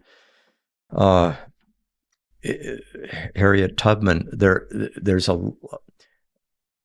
These are potentials within the American brave experiment that can only be realized through going through this Plutonic crucible of death and rebirth, this Plutonic underworld of transformation. And that's how rebirth can take place. You have to go through the deep night sea journey. You have to risk everything. You have to experience yourself burning to ashes before you can be revivified through the mysterious grace of the life process. This is why the Greeks recognize, I think quite accurately, that Pluto, Hades, were another name for, were also united with Dionysus. That Dionysus, Pluto, and Hades were three names for the same god. Heraclitus said this, the great Greek philosopher, but also Euripides, the playwright. And this points out how life and death, dying and rebirth, are curiously interlinked, because Dionysus is so much the god of life, even as he is the one who goes through dismemberment. And Pluto, Hades, the god of the underworld and the being of the underworld itself, they are also deeply tied to the giving of life, even as they are what swallow us in death. And these are in turn conveyed so powerfully in the Indian renderings of the Plutonic principle in Kali, in Shiva, in the Kundalini serpent energy, and in the Shakti energy. So I think we have resources. The question is whether, and we have wisdom traditions, and we have ritual means by which that are available to us to go through these, wilderness vision quests and so forth. We have so many people are carrying keys to our transformation, but we need to have the collective wake up to these enough. And it's quite possible that the Pluto return that the U.S. is going through, and the very powerful Pluto transits that we've been going through, generally, world transits, Uranus square Pluto, the Saturn conjunct Pluto. Now we're just starting to move into the trine of Uranus to Pluto for later into the 20s. Quite promising. There's a real possibility, I think, with this great intensification of Plutonic energy, that we will be obliged as a civilization, as a species, to undergo the dying in order to realize ourselves. Goethe said, until you know this deep secret, die and become, you will be a stranger on this dark earth. And in some ways, modern civilization has been a stranger on this dark earth. It has been separated from, alienated from nature, as if that was something to conquer and control, exploit, understand in order to use its resources. And in doing so, it's suppressed the Plutonic nature, which was not invited to the birthday party, as it were, and it becomes the being who comes back with a vengeance, which we're experiencing with global climate change and many other expressions of it, the return of the repressed. And the only way we will wake up to the full beauty and power of the Earth community that we belong to, and its richness, and realizing that our species and our civilization are a part of something much bigger that we're participating in. The only way we'll wake up out of our strangerhood to the dark earth is through dying and then becoming, then actualizing our deeper roots in the earth and in the cosmos, and not a random, mechanistic, materialistic, meaningless cosmos, but an ensouled one of great intelligence and great spiritual mystery. So that's kind of how I see the mystery of Pluto, whether it's in birth charts or in personal transits or in world transits, or what we're talking about as well, the Pluto return for the United States, which plays such a crucial role in world history. At this point, the American experiment is still looked to as an important one by people around the world, even as we have gone through such failures morally and so forth. I think this is the essence of what I think Pluto is asking us to be aware of, to be able to live a more skillful, compassionate, participatory life in the life of the earth and the cosmos. Right. So perhaps one of the main core significations of Pluto, or that seems to come with Pluto transits, is the dredging up of the darker parts of one's history, and then the subsequent struggle to confront and recognize them and deal with them in some way. And that's right. That can happen either collectively in the instance that you're talking about, or personally in some instances. And that's one of the interesting things about the emergence of depth psychology in the 20th century that might be very much relevant to Pluto as well. Yeah. I think whenever you have a depth dimension, deep is a Pluto word. And like Jupiter, Uranus, they're high. They move towards the heights. Even Neptune, with its emphasis towards the celestial, the heavenly, has that impulse towards the above, up and out.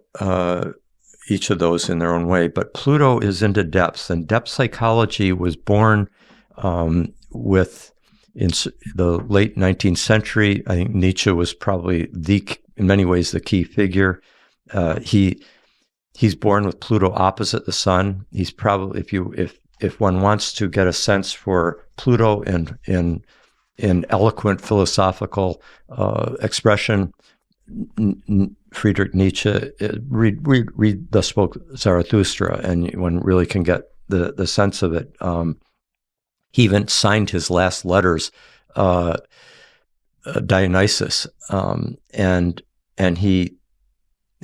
some of his key phrases were, see that sun opposite Pluto could hardly be more vivid. For the audio listeners, his sun is at 22.7 Libra and his Pluto is at 22.57 Aries. So it's a very close opposition. Yeah. I have a whole section on Nietzsche in later in Cosmos and Psyche, where I kind of go over a number of his major alignments, including that sun Pluto. And, so much of his key ideas of to the discerning person, all instincts are holy. That's one. Or he has another one. What is the secret of living a fruitful life? Live dangerously. Build your homes on the side of Vesuvius. Send your ships out unto uncharted seas. Live at war with yourselves and with your equals. No, with your equals and with yourselves.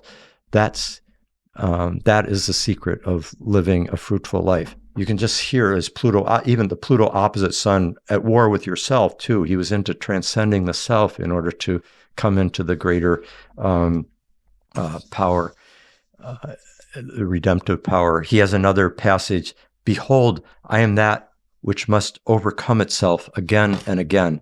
He was saying, nature told me this deep secret. Behold, I am that which must overcome itself again and again. Or he has another beautiful passage where he says, "One must have chaos inside oneself in order to give birth to a star." Well, the star is the sun, right? That's our star, the sun.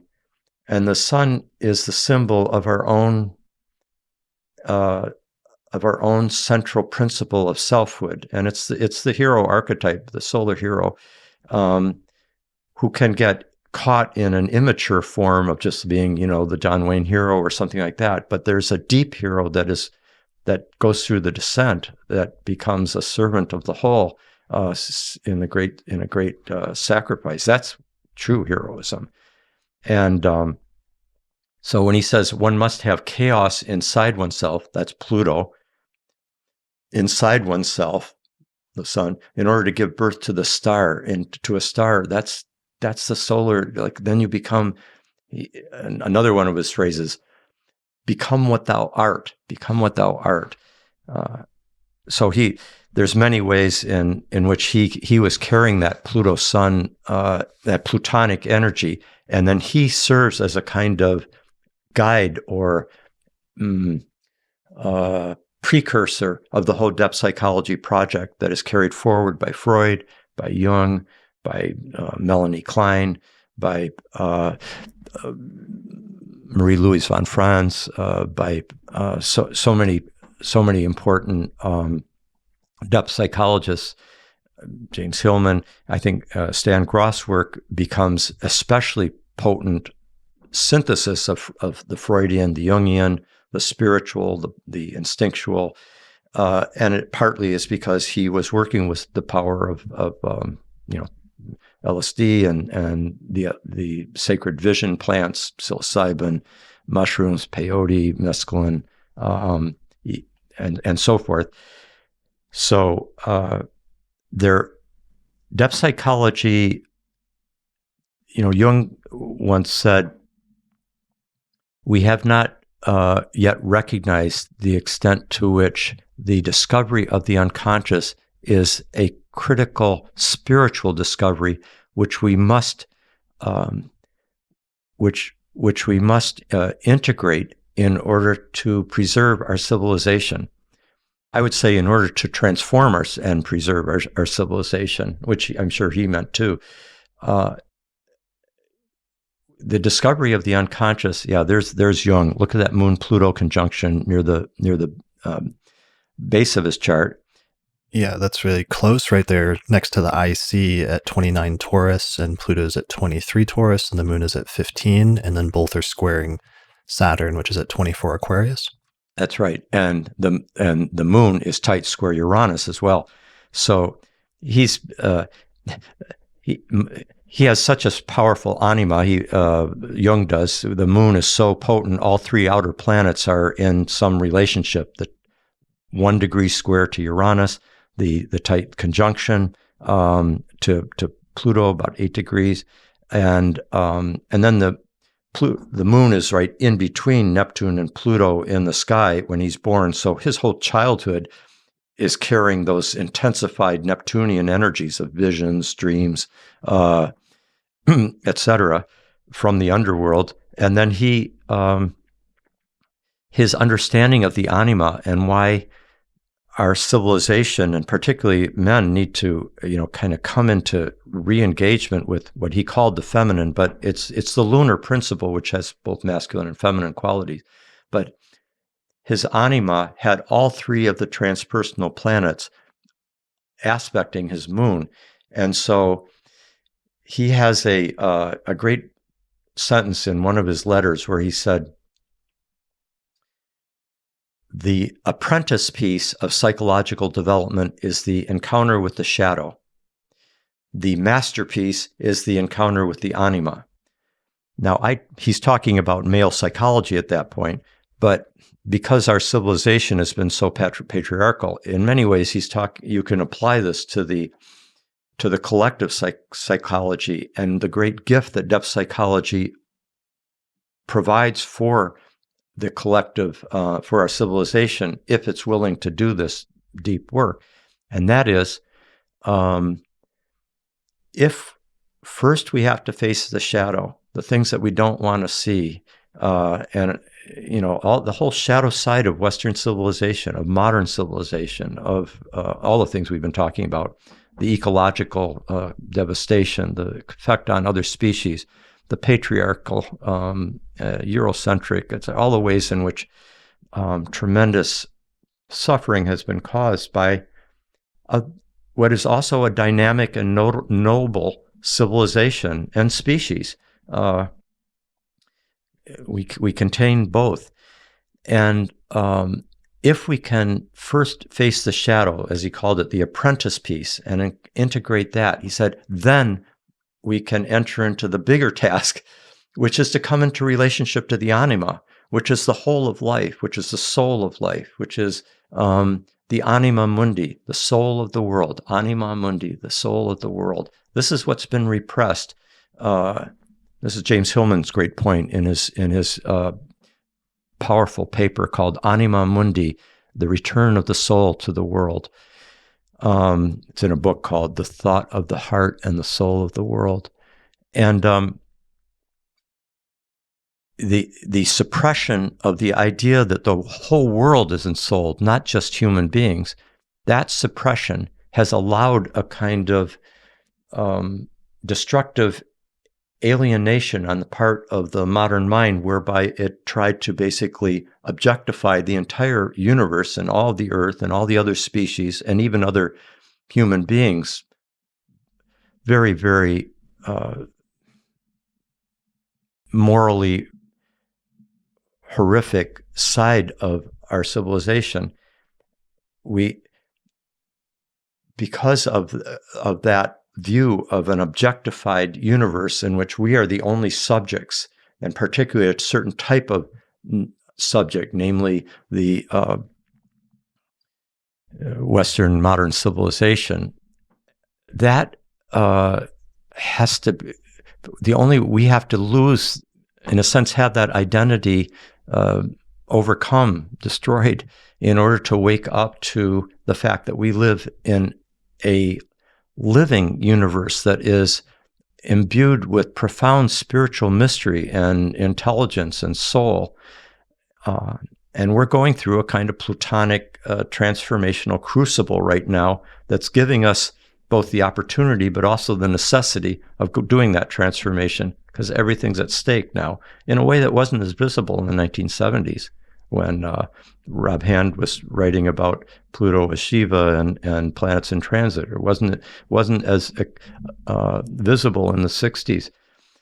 It's very visible now, and it's probably going to get more visible. And I think, fortunately, there are more and more people in the world who are waking up to the nature of our situation and are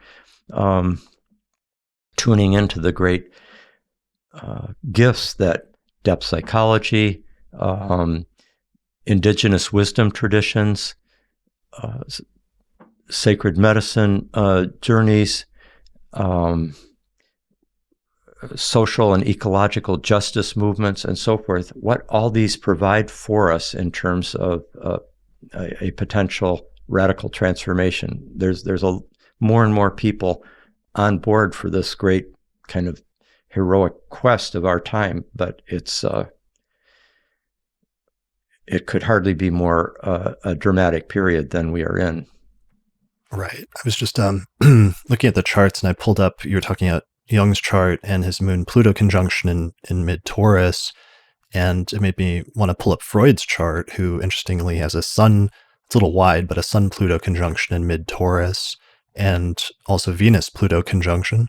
Yeah, Venus-Pluto with his focus on the Venus-Pluto right at his descendant, and what's his whole focus is on, the pleasure principle, Venus-Pluto, and on the importance of sexual energy as he became a kind of, made it into a mono explanation, the advantage of Jung's work and Gross's work is that they expanded our understanding of the Plutonic. So it is the sexual, but it's more than the sexual. It's the elemental, the instinctual. It's the regenerative. There's a sacred dimension to it. But look at that. He's got a Pluto-dominated chart in many ways. It's right. He's basically born with the sun in between Uranus and Pluto, and Jung's born with the sun tight square to Neptune and the moon in between Neptune and Pluto. So it's interesting seeing their sun-moon synastry, and it's funny. Jung, of course, would have remarked on that, and I can't help but thinking of like his synchronicity experiment where he was comparing sun-moon people in relationships as a synastry principle. Marriages, yeah. That must have been like in the back of his mind somewhere. I wouldn't be surprised that, because even though he didn't, he didn't work with Pluto at all, for example, but he definitely was working with sun and moon and the planets out through Saturn, and in later years with Uranus as well. But he, in many ways, Freud looked at Jung as being his son, and the crown prince of psychoanalysis is how Freud described Jung with his sun. And so Freud's got sun conjunct Jung's moon, and Freud has a Sun-Uranus conjunction.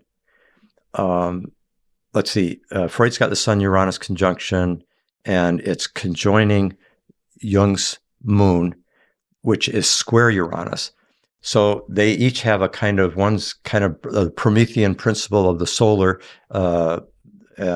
Freud, the focus on the heroic conquistador, excuse me.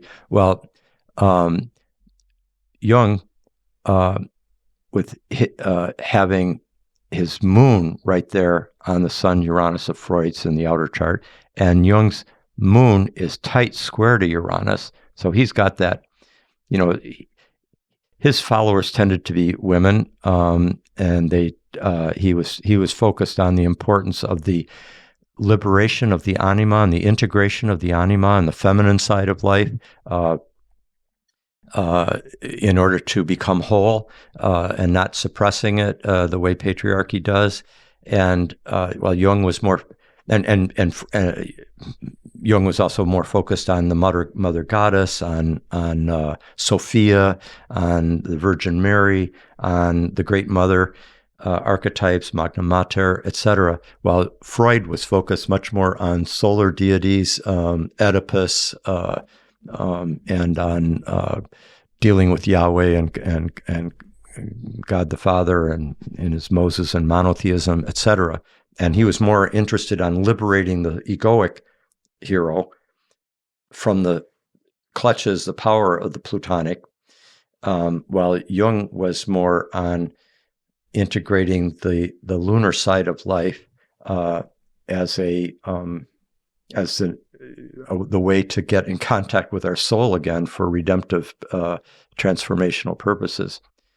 And what's interesting is it's right when transiting Saturn transited across Jung's and Freud's Sun-Moon conjunction. That's what I was just looking at. It's during that transit that they went through their big break. That they had a falling out. So that, because they have, with that synastry, they have kind of a Plutonic synastry there. And one of the things with Pluto is it has this tendency to go to extremes. So earlier talking about Freud, treating Jung like the golden child that would, take psychology forward or what have you. But that's one of the typical things of Plutonic synastry is sometimes the extreme of, it can be extremely positive, but when it goes negative, it can go the opposite extreme and be extremely negative and have a very painful sort of falling out. Yeah, exactly. So it was 1910, 1911 when they had their falling out? Yes. It was it went through a series of stages. Even 1909, it was starting to occur, but 10 and 11 was very quite decisive. And I write about it in Prometheus the Awakener, that little monograph I wrote back in the late 70s. So, yeah, in fact, there's a whole. If you look at in the years after that with Jung's transits, just unbelievable transits he went through as he went through the whole period, the descent into his unconscious that brought forth the Red Book and really his entire life's work, is that basically Neptune, as you can see, and Uranus were basically moving right across his there. If you can see Neptune right on his sun there in 1916, but prior to that, if you go back to like 1914, you can see Uranus. Go back to 1913 actually when it started. Uranus is opposing his sun, and then as the years go by, it opposes his Uranus squares Moon, and so that period from like 1913 to 1917 or 18. Is a period when he just went through such a, all the, as he put it, all the images that became that flooded into his visions and his dreams at that time, and even kind of destabilized his sense of centered sanity and of identity. So much it was so powerful that became the prima materia, the prime matter of his whole life's work. All right, we're going to jump through because there's a bunch of points we wanted to get through in the rest of this, so we'll kind of do this a little bit more rapidly. Something an astrologer friend of mine said that always stuck with me that I thought was a good interpretive principle for Pluto, and I think is consistent with one of the things that you're saying. The astrologer Alan White, who passed away about a decade ago, he was involved in Project Hindsight, but something he always said was that Pluto makes small things big and big things small. And I think this is connected with this thing of the signification of kind of magnifying things or taking things to extreme or pushing them beyond their normal limits that is sometimes associated with Pluto. What do you think about that? Very true. Yeah. It magnifies things. It intensifies them. It gives titanic energy to it. For example, sometimes back when, after the first three outer planets were discovered, there was a typical comparison that Uranus was the upper octave of Mercury, and Neptune was the higher octave of Venus. Like universal divine love compared with human love, or Mercury as the mind and Uranus as the cosmic mind, just Mercury's everyday mathematics and Uranus is Einsteinian relativity theory or something like that. And then with Pluto, it would be Mars and Pluto. Pluto's the higher octave of Mars, or one might say deeper octave. But in this case, if Mars is like a fist fight, Pluto's like an earthquake. It's just like, I don't know, or it's a world war. It's like much bigger, or even just a war. That's Plutonic. And so it greatly intensifies whatever phenomenon that it is coming into relationship to. Now, what's interesting is Ellen White's two sides to that, because you can see how that would make a small thing big. The mouse into the elephant with or the technological empowerment that can happen with the titanic empowerment, super muscled, but the making the larger smaller. I was thinking about that, and I have a feeling what he's getting at is the ego death part of it. The death, and it undercuts anything that's inflated is ultimately going to get destroyed, and so it serves as a kind of compensatory principle. If it makes larger, and it can make smaller depending on where you are in the journey. Yeah, one of the tangible examples of the first part that he always used was the the atom bomb and the development of the atom bomb, where you're taking something extremely small, an atom, and then breaking it open and then causing this huge explosion that's, there had been explosions up to that point, which might have been like, Mars principle of like, dynamite or TNT or something like that. But this was magnified far beyond anything anybody had previously imagined and taken to the utmost extreme. And did he say anything about what he meant the other way around about making the large small? I'm trying to remember, but one of his things I think was technology, and just how technology kept miniaturizing things, like huge computer the size of a house, like in one decade suddenly becomes fitting in your mobile phone the following decade or what have you. I think that was part of it. In terms of that, I thought it was interesting. Apparently, in doing research for this episode, the element plutonium was actually named after the planet Pluto in 1941, following a convention where Uranian and Neptunian were also previously named after planets when they were discovered previously. But interestingly, in terms of the significations of Pluto, even though it was discovered, plutonium was discovered in 1941 and named, they didn't, the wartime secrecy prevented them from announcing it or publishing about the discovery until 1948, several years later. Yeah, I don't know what they had in mind with the connection between those three elements and the three planets, but but just I don't know, in practical terms, I think both of the bombs that ended up being dropped in World War II ended up having plutonium cores.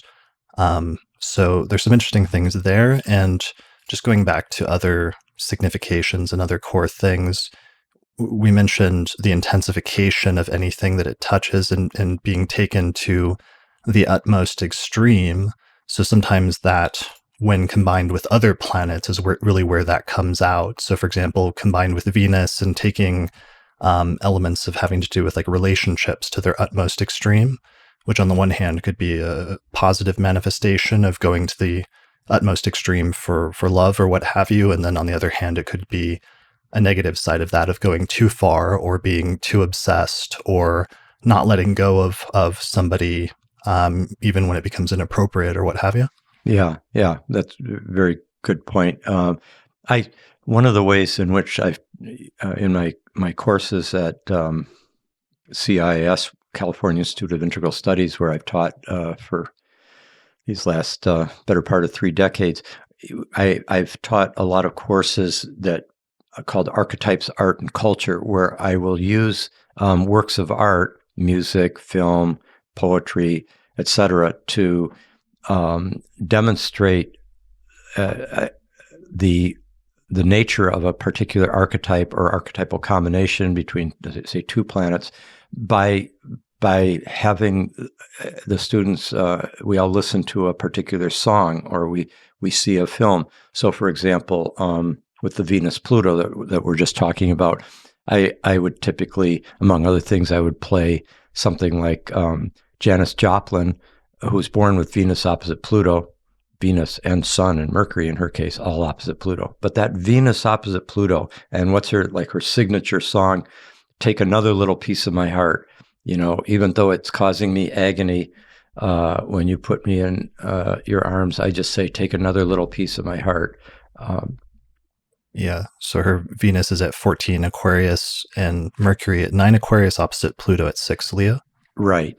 And the of course, the Mercury being there brings in the communication of it and even the screaming of it. Like people like Mercury-Pluto emphasize it can intensify the voice as well as the mind and the communication.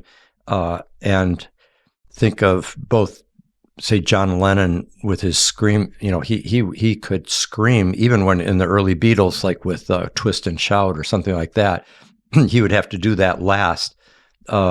That song last, because it would just make his voice so ragged at the end of the night of singing. And when he did Mother, the song Mother, in his first solo album, he had a Moon Mercury Pluto T-square. You see that? See the Moon opposite Pluto, quite tight, and then the Mercury is at 8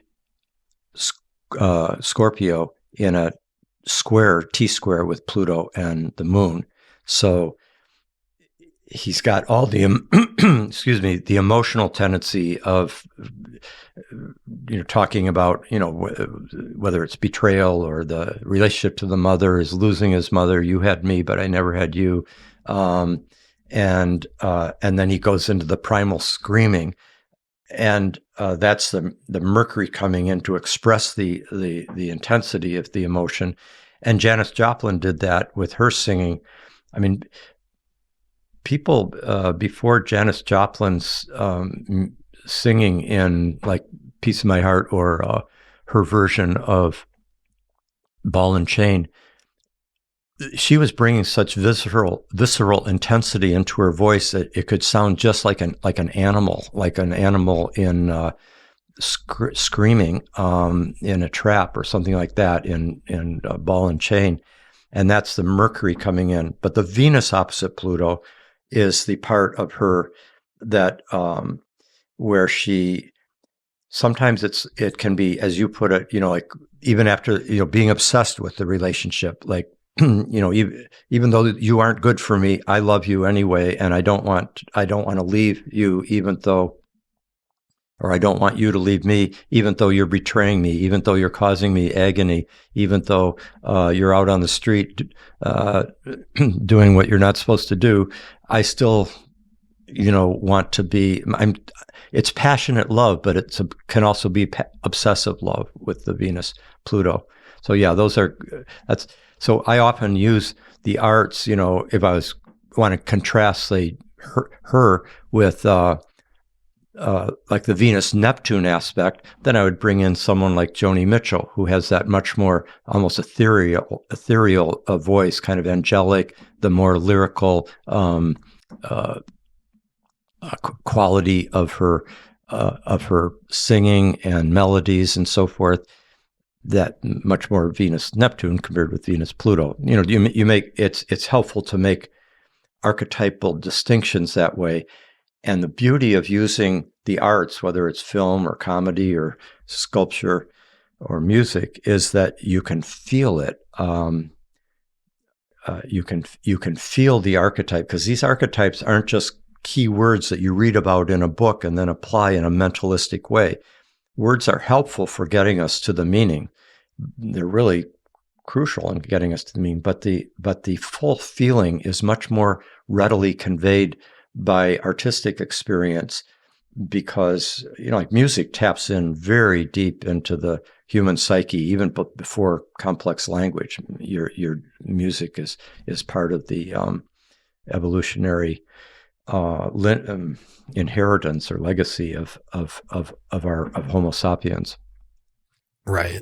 Some of my other examples I was looking up for Venus-Pluto are Frida Kahlo, who had a famously, both in terms of her artistic style as well as in her like personal life and relationships. And perfect example. I often use Frida Kahlo as well. You look at her art; it's just like so vivid. Like the colors are just coming right out with great intensity.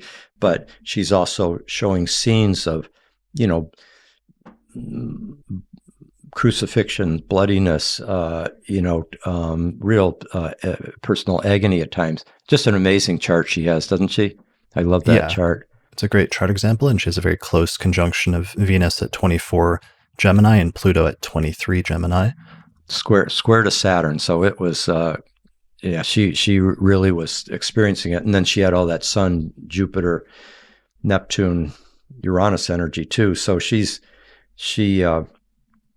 her relationship to the different men in her life, like Diego Rivera, and the great artist, and also Trotsky. I often assign the film Frida, that was quite well done, and it conveys it very well, her Venus-Pluto in action. Yeah. And then another example is Alan Turing, who had a Venus-Pluto conjunction, and although playing a major role in the war effort and helping to break German codes through cryptographic, he was a code breaker, basically.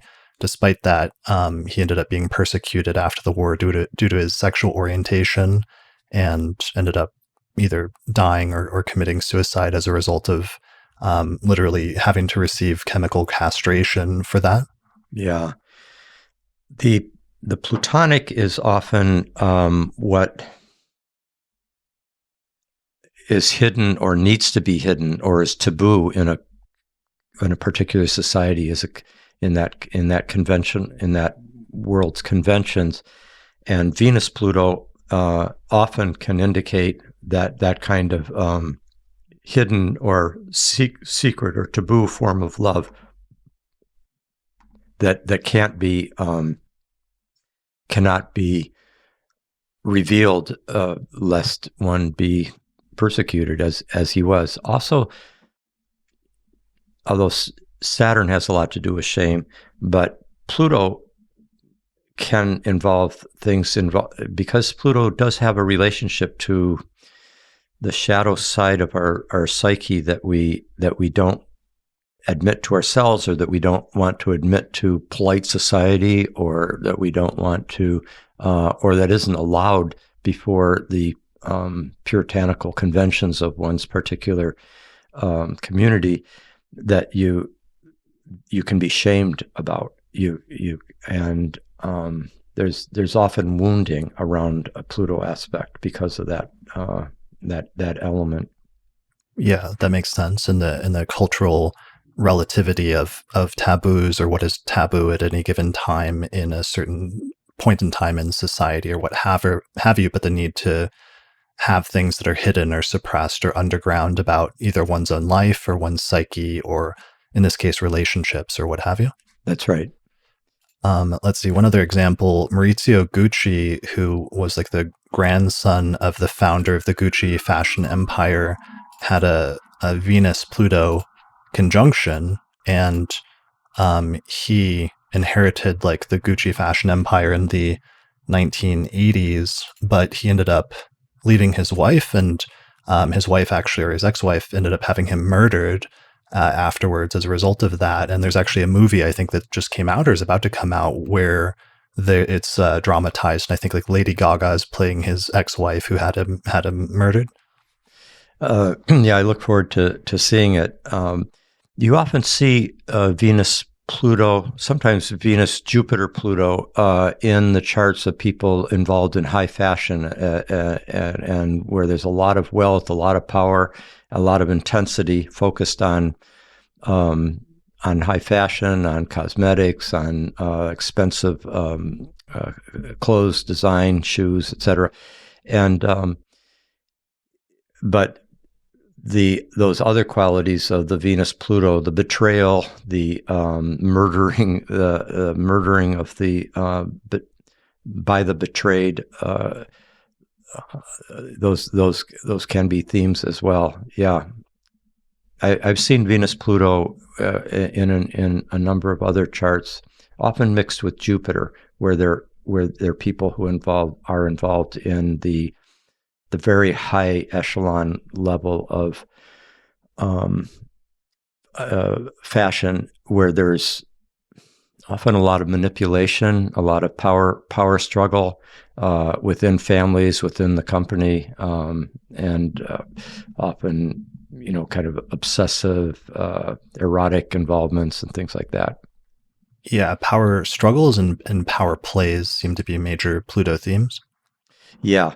And there can be, although Jupiter particularly has to do with wealth and success and money, etc. But there's an interesting relationship that the Greeks recognized. There were two different gods, Pluto, Pluton in Greek, where the O and the O was long O, Omega, and then that was the Pluto, the lord of the underworld.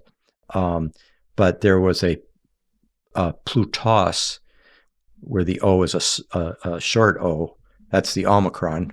Notice that, we now have the Omicron variant. That's the short O in Greek. The long O is Omega. omega, right? Well, Omicron is O-micron, like it's a micro O is Omicron, and the omega is the mega O, the last, and it's a long O. And the long O, Pluton, was the one who was the lord of the underworld, while Plutos was actually a separate deity for originally involving the god of wealth. But but wealth and riches were often seen as being underground, where the minerals were and so forth, or the fertility of the land. And eventually there became a kind of conflation of the two that also was present right in the Greco-Roman mythic lineage. So our word plutocracy, ruled by the wealthy, also has, it's kind of like the powerful wealthy plutocracy. You kind of combine them there. Yeah, I was going to put this off till later, but two of my favorite charts for timed, some of the richest men in the world are, for example, Bill Gates, who has a Jupiter-Pluto conjunction in the second house in Leo. Here's Bill Gates' chart, and these sort of extreme wealth, but, because there's like normal wealth of like, let's say, generational wealth or what have you, but then sometimes there's wealth taken to the utmost extreme of being literally like the richest person in the world at one point in time. Yeah, that's right. So you see Jupiter-Pluto a lot in very wealthy charts. So J.P. Morgan is another Jupiter-Pluto figure,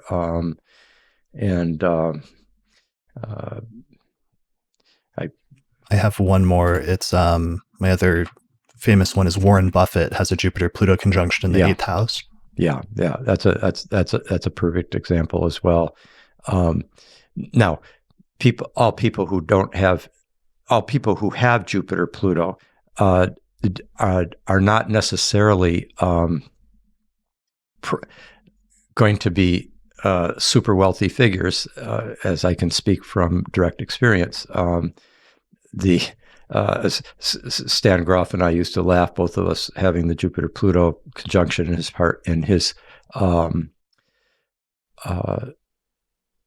his case, and in my case, the opposition. Okay. And do you mind if I show your chart?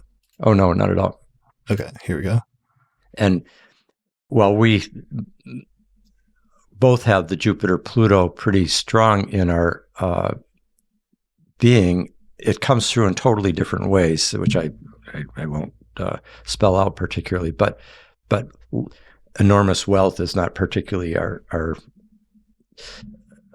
leading characteristic. Yeah. And wealth of information or wealth of knowledge. I mean, I don't know what your stance is on houses, but it's interesting that it's falling in the second house, 8th house axis in both Gates and Buffett, whereas for you it's falling in the 3rd house, 9th house axis. 9th house, yeah. Jupiter up there in the 9th,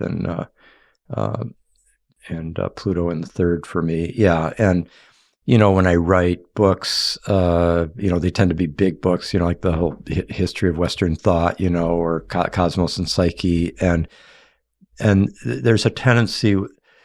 Jupiter-Pluto has a drive to, kind of. Again, Pluto intensifies whatever it touches. Jupiter wants to get the big overview, or it wants to take in all the cultures of the world, or it wants to, have a global perspective. Or you see it with people who are involved in geopolitics, for example, Gorbachev, for example, or Kissinger, kind of shadow version of it. So yeah, it can take many different forms.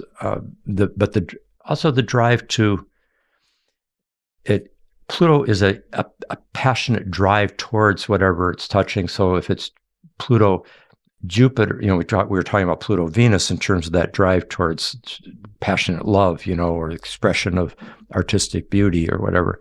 With the Pluto, Jupiter, it can be not just a drive to wealth, but it also can be a drive towards excellence, for example, striving for excellence or striving for success, but there's different ways of defining success. Lincoln Abraham Lincoln, who had, he underwent such deep depression at his point, even like suicidal depression at certain points in his life, and he had some really difficult things in his birth chart. He lost his mother when he was quite young. Great sense of loss there. But if you look, so there's Lincoln with that Saturn-Neptune conjunction, in a square to the Mercury and Pluto. But look at that Jupiter-Pluto conjunction with Mercury. What powerful language he had. The Gettysburg Address. I mean, if you were just like single out like one, like say 2 or 3 of the greatest speeches that have ever been given with great power to them, moral power, that's his Mercury, Pluto, Jupiter. You would think of the Gettysburg Address. You think of his second inaugural address. That kind of quality, and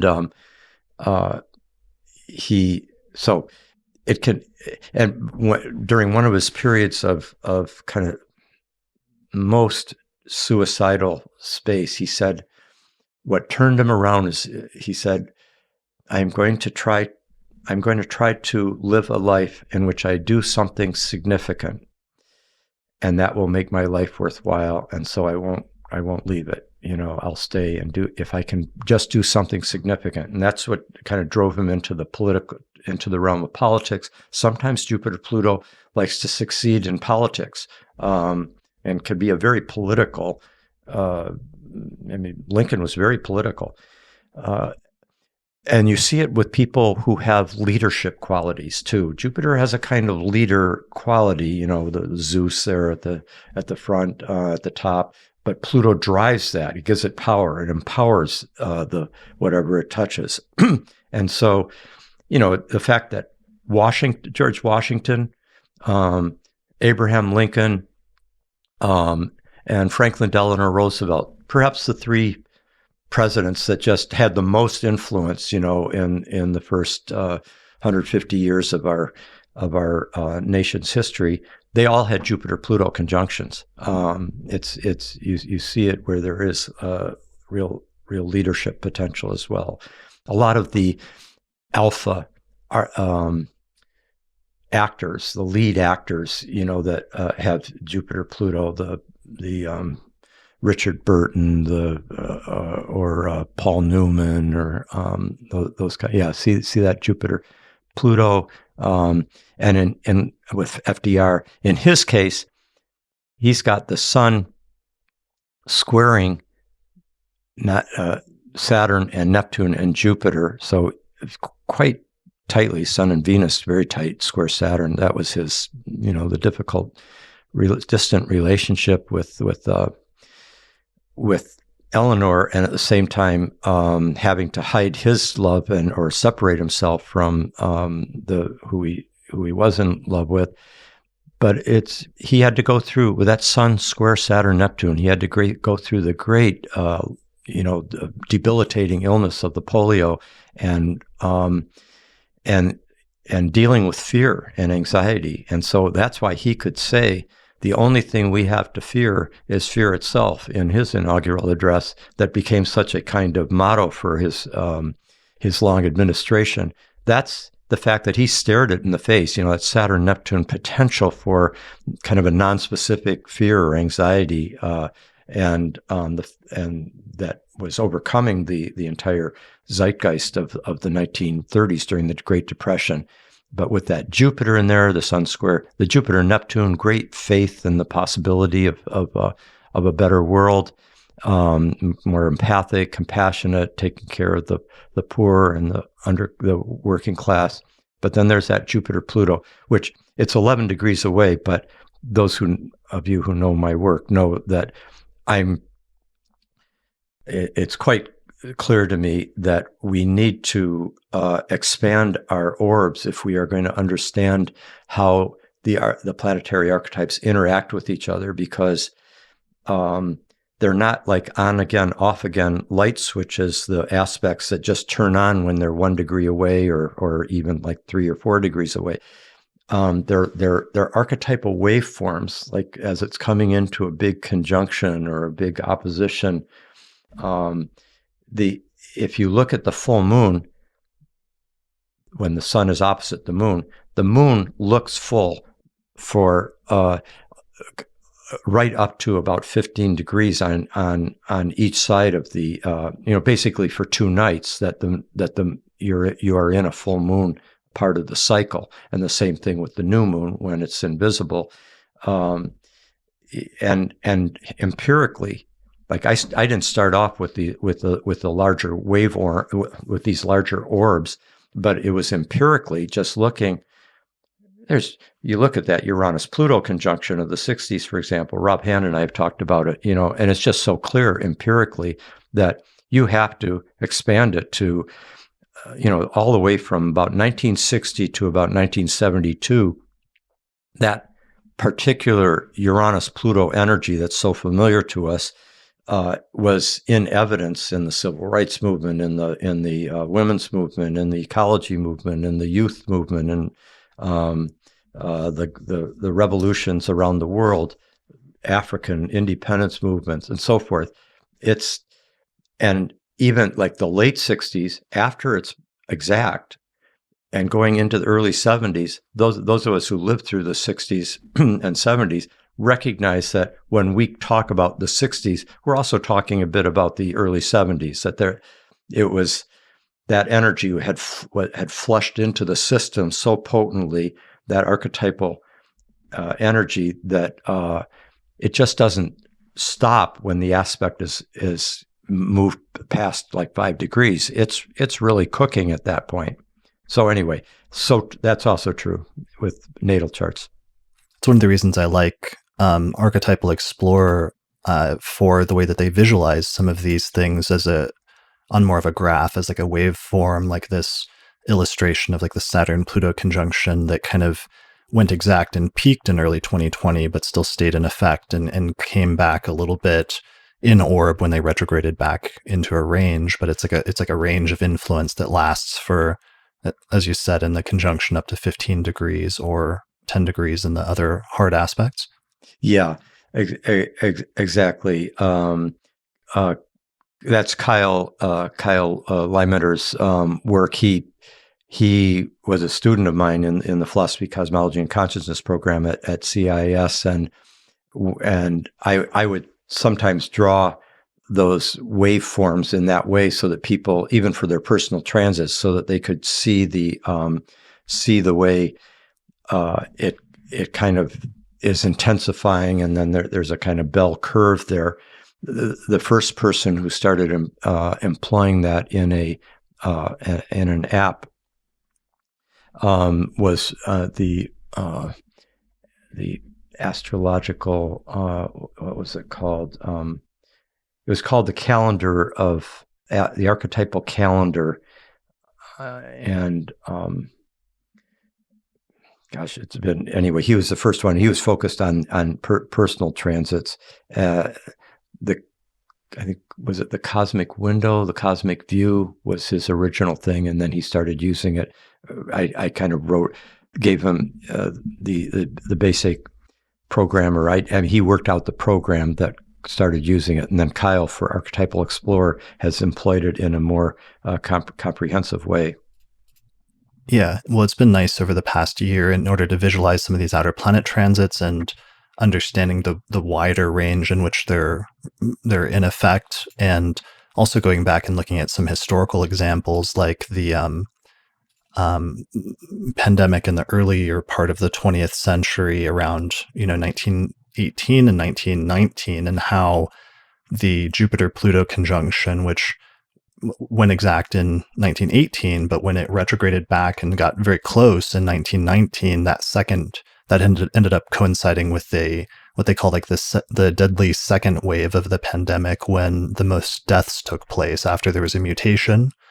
And then similarly, there were some interesting things in 2020 when we sort of comparing some of the different COVID graphs to some of the Jupiter-Pluto alignments that took place during the course of 2020, and when the number of COVID cases would skyrocket, or when hospitalizations would go up and other things like that. It's been interesting coming up with some of these new tools in order to visualize some of these things. Exactly. In that case, of course, the Jupiter-Pluto was in a triple conjunction with Saturn, so it was quite complexified by that. So you're getting a Jupiter, Saturn, and Pluto all in that triple conjunction. And there was, I think, I gave early in the pandemic, I did a talk called "What's Happening in the Stars Right Now," because that was the question a lot of people were asking, and it was for CIS public programs. It's just called "What's Happening in the Stars Right Now," and I used those graphs to show how and kind of unpacked more the complex interaction between the Jupiter, the Saturn, and the Pluto. In fact, there was a period there where Mars was in there too, right when the pandemic was just really launching there in February and March of 2020.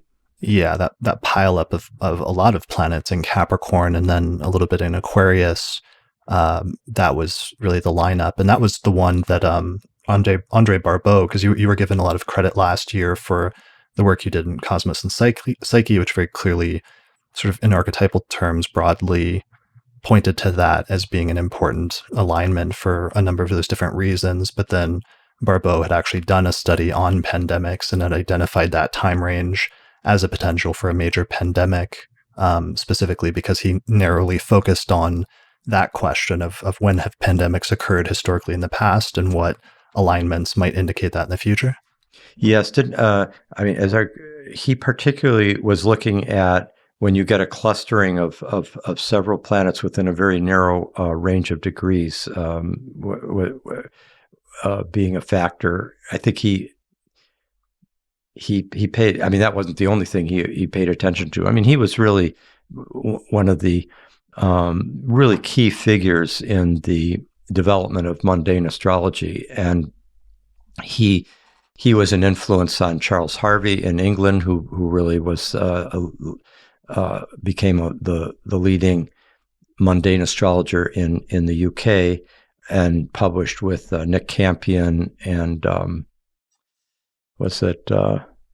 think particularly with Nick Campion, maybe possibly one other person co-authored a book on mundane astrology. It's been enough years that not remembering the third author, which I should. But Charles was the kind of leading figure on that. But Andre Barbeau, there's even he goes back to the 40s and 50s, and there's very interesting letters exchanged between Carl Gustav Jung and Barbeau about how astrology, how Jung was finding astrology's value. Right. Yeah. And we talked a little bit about this last year. I did an episode that people can go back if they want to study more about that, and both your statements as well as Barbeau's statements in episode 254 titled Misconceptions About Mundane Astrology in the Media, where it's like there was this article by the New York Times in May of will coronavirus kill astrology, and whether the pandemic was completely missed by the astrologers. And our whole discussion was actually about how Barbeau and you had done a pretty good job through looking at historical cycles at identifying this upcoming one as a difficult one. So going back to... Yeah, you can't count... The Times is so valuable for a lot of things, but I don't go to it for astrological accuracy or knowledge, sympathetic knowledge of the astrological discipline. It's not its cup of tea. Well... And I meant to ask you about that as a digression because it's been actually coming up recently, and I'm a little bit nervous about seeing some of the younger generation of astrologers that have just come into the field in the past few years or the past decade. It's been a period of astrology flourishing again in a way that I don't think we've seen since the 1960s or 70s.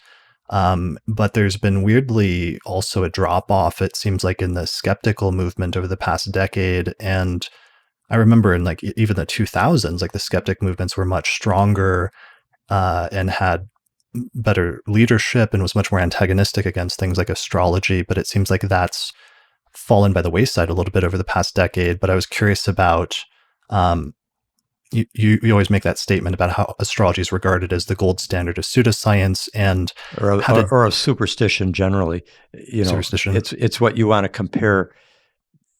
if you want to say something is really not worth our intellectual serious engagement, you would compare it to astrology, right? If you're well educated.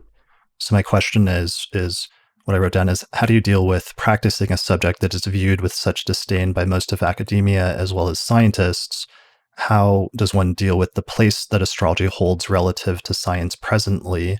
How do you deal with skeptics in particular? And is it possible that it change somebody's mind who is skeptical? And what does it actually really take to do that in tangible terms?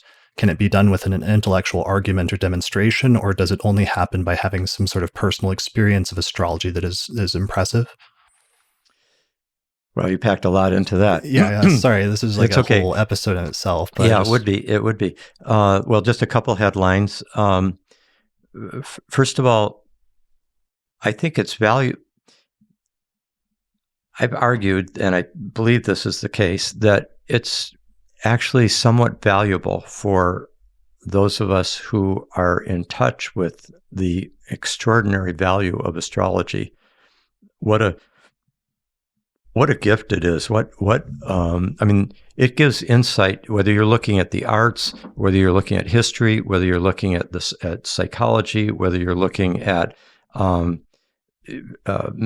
virtually any field. Astrology provides insights that nothing else does. Even philosophy, the nature of importance of the nature of archetypes for making sense of all sorts of philosophical mysteries like nominalism versus realism and so forth. So astrology is such a gift. In a sense, it's such a privilege, such a kind of spiritual honor that those of us who have been initiated into it have been bestowed, that it's kind of an important, it would be very easy to get inflated with that knowledge. A person who knows astrology well has a kind of inside vision, a vision into the interior dynamics of the anima mundi that the non-astrologer, the average person, even the brilliant scientist or man or woman of letters does not have available to them. And that can lend itself to a kind of hubris, a kind of inflated sense of superiority, of like spiritual elite. And having the reality that the social reality that astrology is so widely has been so widely despised, not just relegated to second-class status, but really scorned or actively opposed in quite intensely shaming ways. In some ways, that acts as a kind of humbling compensation for the potential inflation that can come with this special privilege that astrologers have. I think that's helpful to keep in mind. It keeps us humble, which is something we generally can use. And then the second thing, I think you're right that there has been. I don't think there's been a dwindling among the skeptics of a certain generation that was very, the Richard Dawkins of the world are still around, but they're getting older. But there's new ones that are quite ready to take their place. But I think there has been, particularly with the millennials, the generation born under the big, long Uranus-Neptune conjunction between the later 80s and the 90s, that I think there's been a kind of that they don't have the same what I would call epistemological armoring.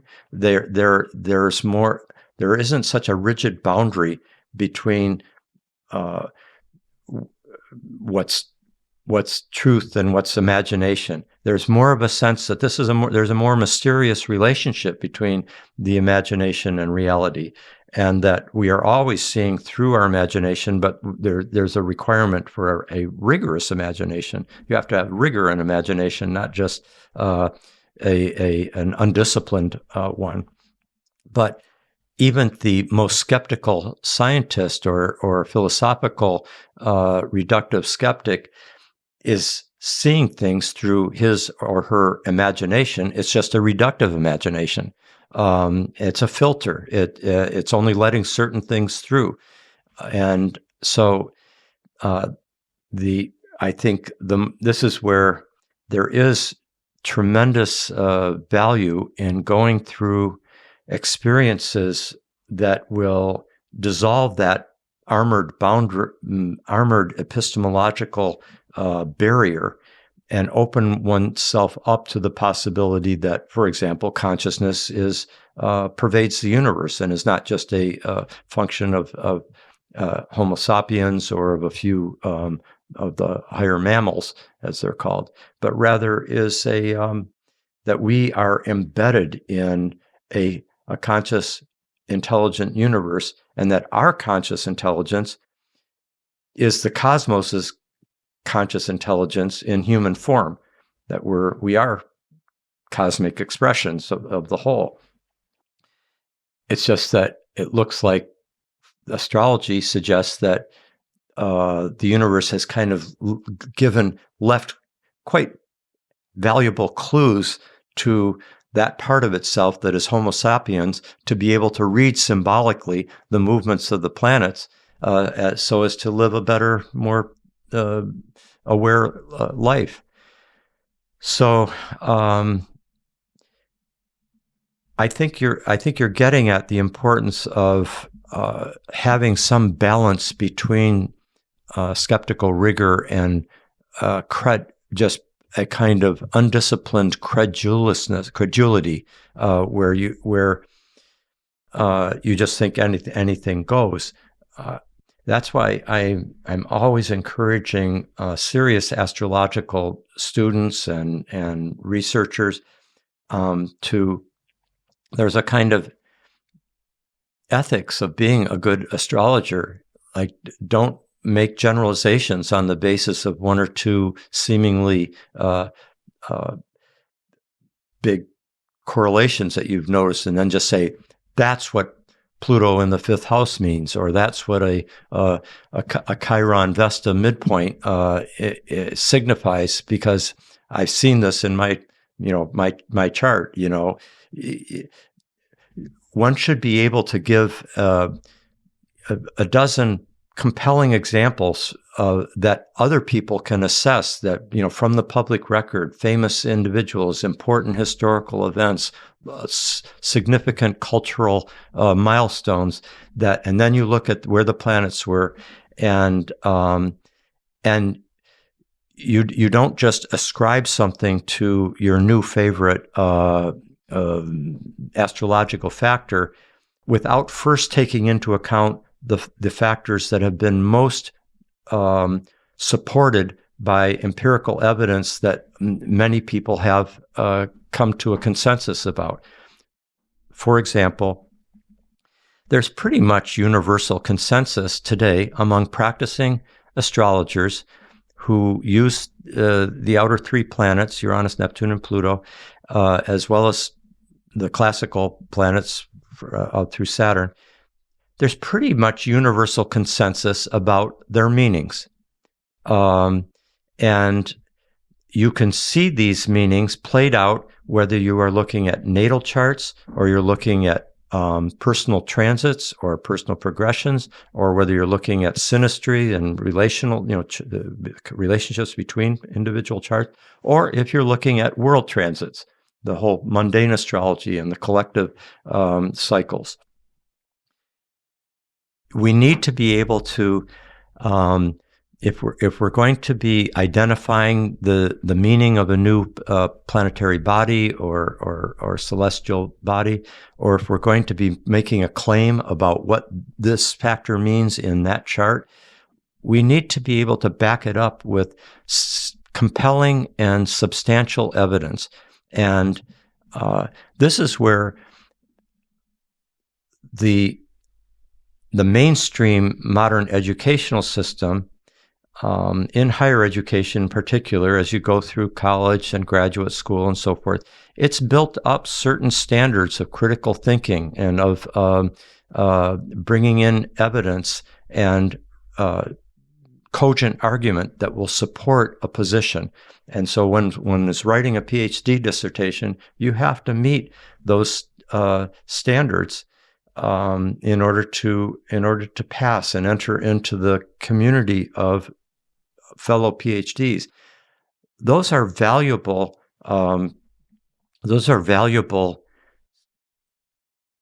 Virtues and disciplines to cultivate as a scholar, and astrologers have often been a little looser in doing so. I mean, for a lot of understandable reasons in earlier centuries and earlier generations. But if we're going to make that bridge to the mainstream educated world of deep thinking, morally and intellectually sophisticated members of our society, we have to use critical thinking and solid empirical evidence and cogent argumentation in order to communicate the principles and the convictions that we are implementing in our practice. So that's basically the way in which we can incorporate the skeptical or the rigorous or let's look at what's the simplest, most compelling explanation for this phenomenon without getting into some arcane possible explanation. Well, we have to incorporate that kind of thinking in balance with a disciplined imagination and a capacity for symbolic insight and a knowledge of the esoteric traditions that are in the astrological world, which you've done so much to help vivify for many people. So I think it's that balance that we need.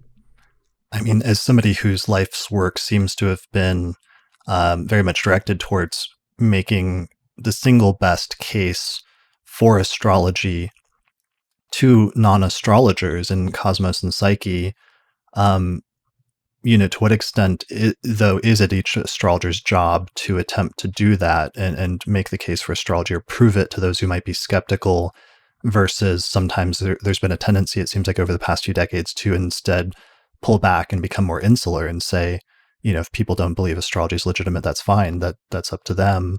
But to the extent that no matter how rigorous Cosmos and Psyche was, that it doesn't meet up to, let's say, the scientific definition of demonstrating something statistically, and therefore falls short of what many scientists might consider to be scientific, will we ever be able to truly prove astrology in a way that meets that? And do we need to continue trying to? Should we still be striving for that? Or is it something that should just stay more insular? Yeah, very, very good question. First of all, I don't think everybody has the dharma or the life calling to take on that particular role. Some people was that the goal? Was that ultimately the goal, though? I mean, I think that it was, everybody would be trying to prove astrology. No, I was curious for you personally. Was that the goal with Cosmos and Psyche all along, the primary one? Well, it was to, it was basically to give some hint of the power of the astrological perspective and the empirical data. I mean, Cosmos and Psyche is barely scratched the surface of my research and of the data I got, but I just thought, okay, I'm just going to do these 4 cycles and do it in a way that will help and give a philosophical and historical kind of context so that people could enter into the astrological perspective. And a lot of people who who did not know astrology and had only read my earlier book, The Passion of the Western Mind, which was not an astrological book, but which was a history of Western thought.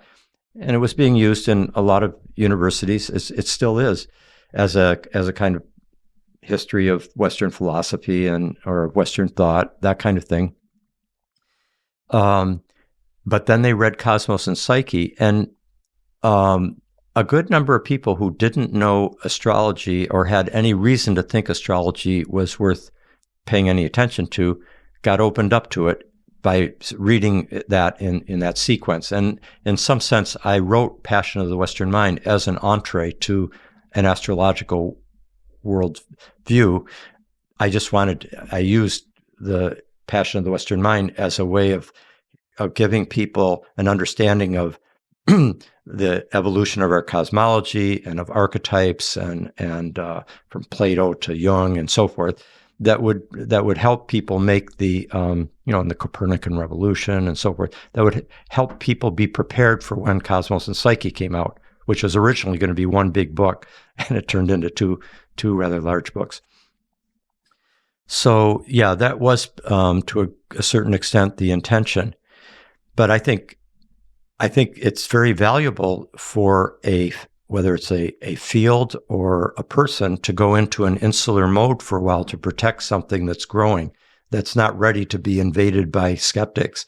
And I think that's what astrology did for some years. There was a time there in the 70s when because of the Gokland research coming out in the 50s and 60s, and by the 70s, certain astrologers, including John Addy in particular in England and Charles Harvey, were getting the sense that the statistical support for astrology was going to make a big difference. And some scientists who had no appreciation of astrology at all, like Hans Eysenck, were very compelled by the statistics and felt that we had to pay attention to it, even if it went against our basic beliefs, which it did for Hans Eysenck. But scientists are human beings, and skeptics are human beings, and human beings have a genius for walling out certain data that they would find challenging to their most cherished belief system. Often that belief system is deeply intertwined with their own sense of identity and what their career is, and what their whole way of defining themselves. So to let in this data as being determinative would be so threatening to so many things that it's easier to just say, oh, this is faulty evidence or it's faulty data. The problem with the statistical research is that much of the research wasn't sophisticated enough to either recognize the patterns, or although they did recognize the patterns with the huge Gokland research databases, they recognized some patterns, but it wasn't like something that every astrologer would just say, okay, what does Gokland say about this? Now I can use this in my next reading. The readings were coming from the esoteric tradition and from their own astrologers' own practice. It wasn't coming from the statistical correlations, which were too approximate, too rough edge, it was too brutal, a tool, an instrument to get us to something as nuanced as the astrological correlations. It was reductive. Yeah, quite reductive. Now, let me just say that there seems to have been in the last few years quite an increase in interest in a more sophisticated approach to astrological research. I mean, even when I should mention when Cosmos and Psyche came out, the Institute of Noetic Sciences, its lead scientist, Dean Radin, called me up and asked if I would do an interview with him, and he said, well, I'm convinced. And when I talked to him about, I didn't think that statistics were a nuanced, sophisticated enough, subtle enough tool to be able to, you have to have multivariant. You have to be able to take in multiple variables at once. You also have to have a sense of archetypal multivalence. That is, any given planetary principle can manifest in, physical ways, psychological ways, relational ways, but it also can manifest in destructive or creative ways, in, trivial forms, but also in very profound or noble forms. So you can't tell just by looking at the birth chart whether somebody's going to become Hitler or Chaplin, to give one famous example. And so, Dean Radin said, there are forms of statistical analysis using what he was technically called fuzzy categories that could encompass something like archetypal multivalence. So he was already thinking in 2006 that we could increase the sophistication of the statistical analyses. But my friend Will Keepan, who is a physicist as well as and he deeply studied with Stan Grof and with me as well, and has written about astrology at times and given presentations to science conferences about it. And he is in touch with a number of statistical researchers that are doing quite remarkable work right now. And Will is moving. He's creating he's writing a paper that will summarize a lot of this, that will come out soon. I hope I can remember to send you a copy when he's got one ready, because even though I myself find quantitative forms of analysis to be too just insufficient for registering the extraordinary correlations that the symbolically attuned, kind of poetic, in a disciplined way, but that kind of poetic archetypal imagination that is also able to, be astronomically, mathematically rigorous, etc., and where you're not just fitting in anything into the categories, but you're really you have a good sense for what is a true discernment. So you really have to use discernment, and you have to use self-critical rigor. I talked about this towards the end of Cosmos and Psyche. So I think statistics may come in, but will probably never equal the human mind and the full human faculties. That, in the same way, statistics are never going to register why Beethoven's Emperor Concerto is the amazing work it is. It takes the whole human being with all his or her faculties to be able to, including the emotions and the imagination and the somatic experience, in order to take in the meaning of Beethoven's music. Beethoven's music is visible archetypally in the birth chart. You can see his birth chart and go, wow, that so much fits his music, but statistically, you're not any more than you're going to be able to register the quantitatively the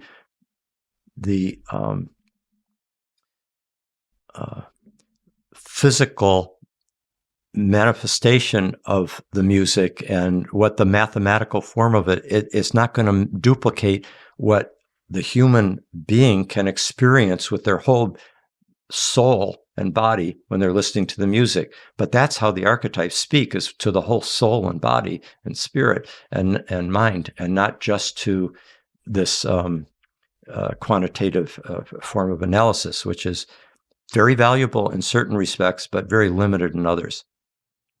Yeah, it's just something I've been thinking about lately, about how much anyone can ever be convinced of astrology being something legitimate or worth looking into through an intellectual argument, versus how much somebody is truly skeptical about it would have to have an experience of it in seeing their own transits line up and experiencing an event, and just how notable that correlation can be in living through it in order to truly have any sort of quote unquote belief in astrology or belief that it's somehow legitimate.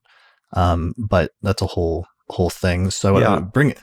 I might just quickly say on that point that I think you do have to go through some transformation of your epistemology. That is how you know things and what you regard as being true. A way of knowing, a valid way of knowing. You have to go through a transformation at the epistemological level, and that means not just most people open up to astrology and to other more like expanded forms of knowing through going through some kind of a transformation that's existential. It's often just as people go to an astrologer or a therapist when they're in crisis, then they feel, okay, the current tools that I have to live my life are not adequate. I'm going to try to expand the range of my tools in order to get some insight to live a better life, live more skillfully and wholly. And that often requires some kind of a crisis, which our world is going through right now, and is therefore probably more likely to open up to a wider range of perspectives. Unfortunately, also a wider range of fake news and disinformation too, and weird beliefs. But the opening of what Will Keepan calls and others have called the epistemologies of the heart, that involve the empathic imagination, the somatic, the symbolic, and not just a narrow version of rationalist empiricism that views quantitative measurement as the only measurement of what is real. I think most sophisticated intellectuals today have gotten past that. Yes, there's a good number of people who are still stuck in the reductionist camp, but most sophisticated intellectuals, read something like Charles Taylor's Sources of the Self, The Making of the Modern Identity. He just, written 30 years ago, and just totally, he's got such an embrace of the modern intellectual and philosophical scene, and so recognizes the need to transcend such a narrow reductionist perspective as being determinative of our worldview. It's a severely limited worldview, and to live within it is to live in a kind of prison, a kind of iron cage, and also there's destructive consequences that come from living in such an objectifying worldview, and we're seeing the results in our ecological and social and ecological crisis of our time.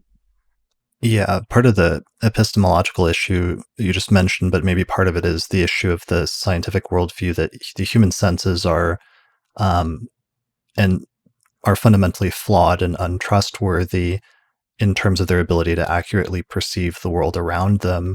Whereas for astrologers and in looking at astrology, they're actually crucial or paramount in terms of accurately being able to understand the correlations and the symbolic importance of what's happening in human life on a individual basis. Yeah. That's exactly right. And the principle that the senses can't be trusted, that our direct subjective human experience can't be trusted, that we need to transcend that with a mathematization of our experience that can be registered on a machine. It comes out of John Locke, Galileo, Descartes, Bacon were all kind of moving in that direction. The distinction between what's called primary qualities and secondary qualities was a big thing at that point. Only primary qualities like mass, weight, things that could be measured, those were real, but everything else that people experience, those are just subjective realities that can't be seen as scientific. But I think what's happened is that there was for quite a while a kind of colonization by the reductive natural sciences, a colonization of the human sciences and of the humanities in higher education, and that there's a turn that's going on that's recognizing that the natural sciences, and particularly reductive natural sciences, are not a sufficient methodological universe to encompass what the humanities, philosophy, religion, psychology, literature, they can't be subjected to this, what was very useful in developing a mechanistic science. And so there is a movement right now within higher education to recognize the need to elevate the importance of the humanities, of a classical, of a liberal education that includes the sciences with the humanities, that includes philosophy, literature, the arts, and depth psychology, not just looking at psychology in terms of behaviorism, genetics, and pharmacology. Yeah. Well, I'm imagining we have probably carried our audience long past their. Hopefully, they're listening to this in segments rather than all in one sitting. Yeah, I think it'll be broken up into chapters. So just to bring things back full circle, so your book was published in 2006. Interestingly, after the discovery of the dwarf planet Eris in 2005, Pluto was actually demoted by the International Astronomical Union in 2006 from planet status down to a new category that they created of dwarf planet. This created some arguments or questions among astrologers of whether that had any significance symbolically or had any relevance for astrologers, or if astrologers should just keep on doing what they had always done up to that point with Pluto. Did you have any feelings or thoughts about that? Well, the first thing to point out is that the decision to demote Pluto was made by a group of astronomers. There's a lot to planetary scientists were in general quite opposed to this decision and were very vocal about it, and are still quite feel that it was not the right decision. And even in the astronomical, the IAU that made the decision, a particular committee that came to the decision, and the head of that committee was Owen Gingrich, who was my professor of astronomy back at Harvard in the late 1960s. And he's the world's expert, still is, on Copernicus and Kepler. Great man. And he was the head of that committee, and he disagreed with the decision. He issued a dissent on the decision, and there's a lot of people feel that the addition of this, what had never been used before as a criterion for deciding if something were a dwarf planet, is whether the planet can clear the neighborhood of other bodies, that it has sufficient gravitational power and mass to do that. And as many planetary scientists said, well, if you put the Earth out in the Kuiper Belt where Pluto is, it wouldn't clear the neighborhood either. So this is just one has to recognize that this decision is probably a temporary. I just read an article within the last couple of weeks in a science journal about how this is seen as being a provisional, temporary, and very possibly erroneous categorization that will be rethought. But the main thing to recognize, and this is so characteristic of our postmodern era, is to recognize that these are human categories: planet, dwarf planet. These are names that we come up with. Planet used to include the sun and moon because the Greeks, the word planet meant that it wandered. planetes meant it was a wanderer, which means that if you looked out, all the stars each night stayed in the same relationship to each other as they moved across the sky. But the planets, like Mars and Mercury and Venus, but also the sun and the moon, they gradually moved across the ecliptic. They had different zodiacal signs behind them at different times of the year and over the years. And so they were seen as wanderers and therefore planets. Now planets mean something different than it did before.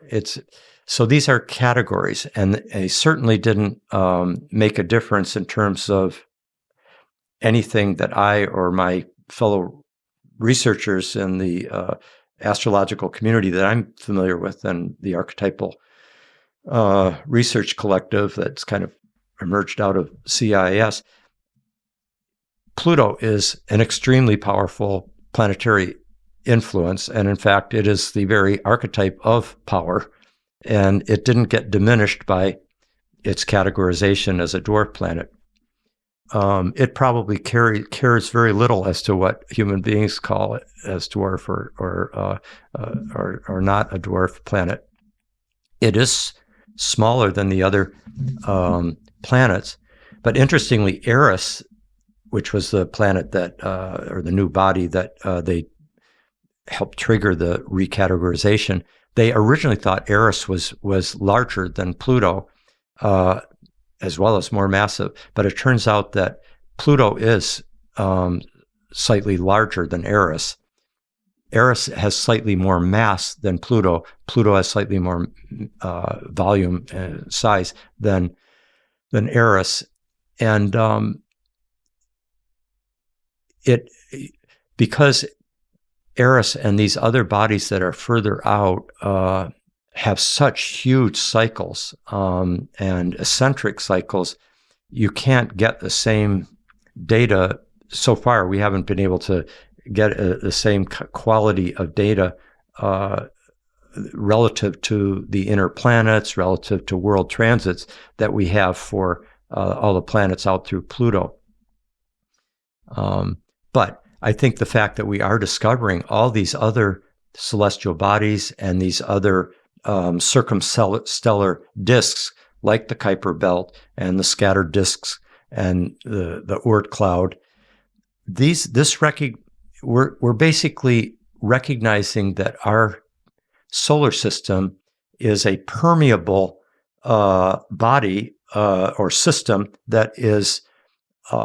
We're recognizing that it's got a kind of permeable boundary with the rest of the galaxy. We're opening up to the larger galaxy, just as we've recognized that our galaxy is one of many, many, many galaxies, that it's in larger clusters and superclusters.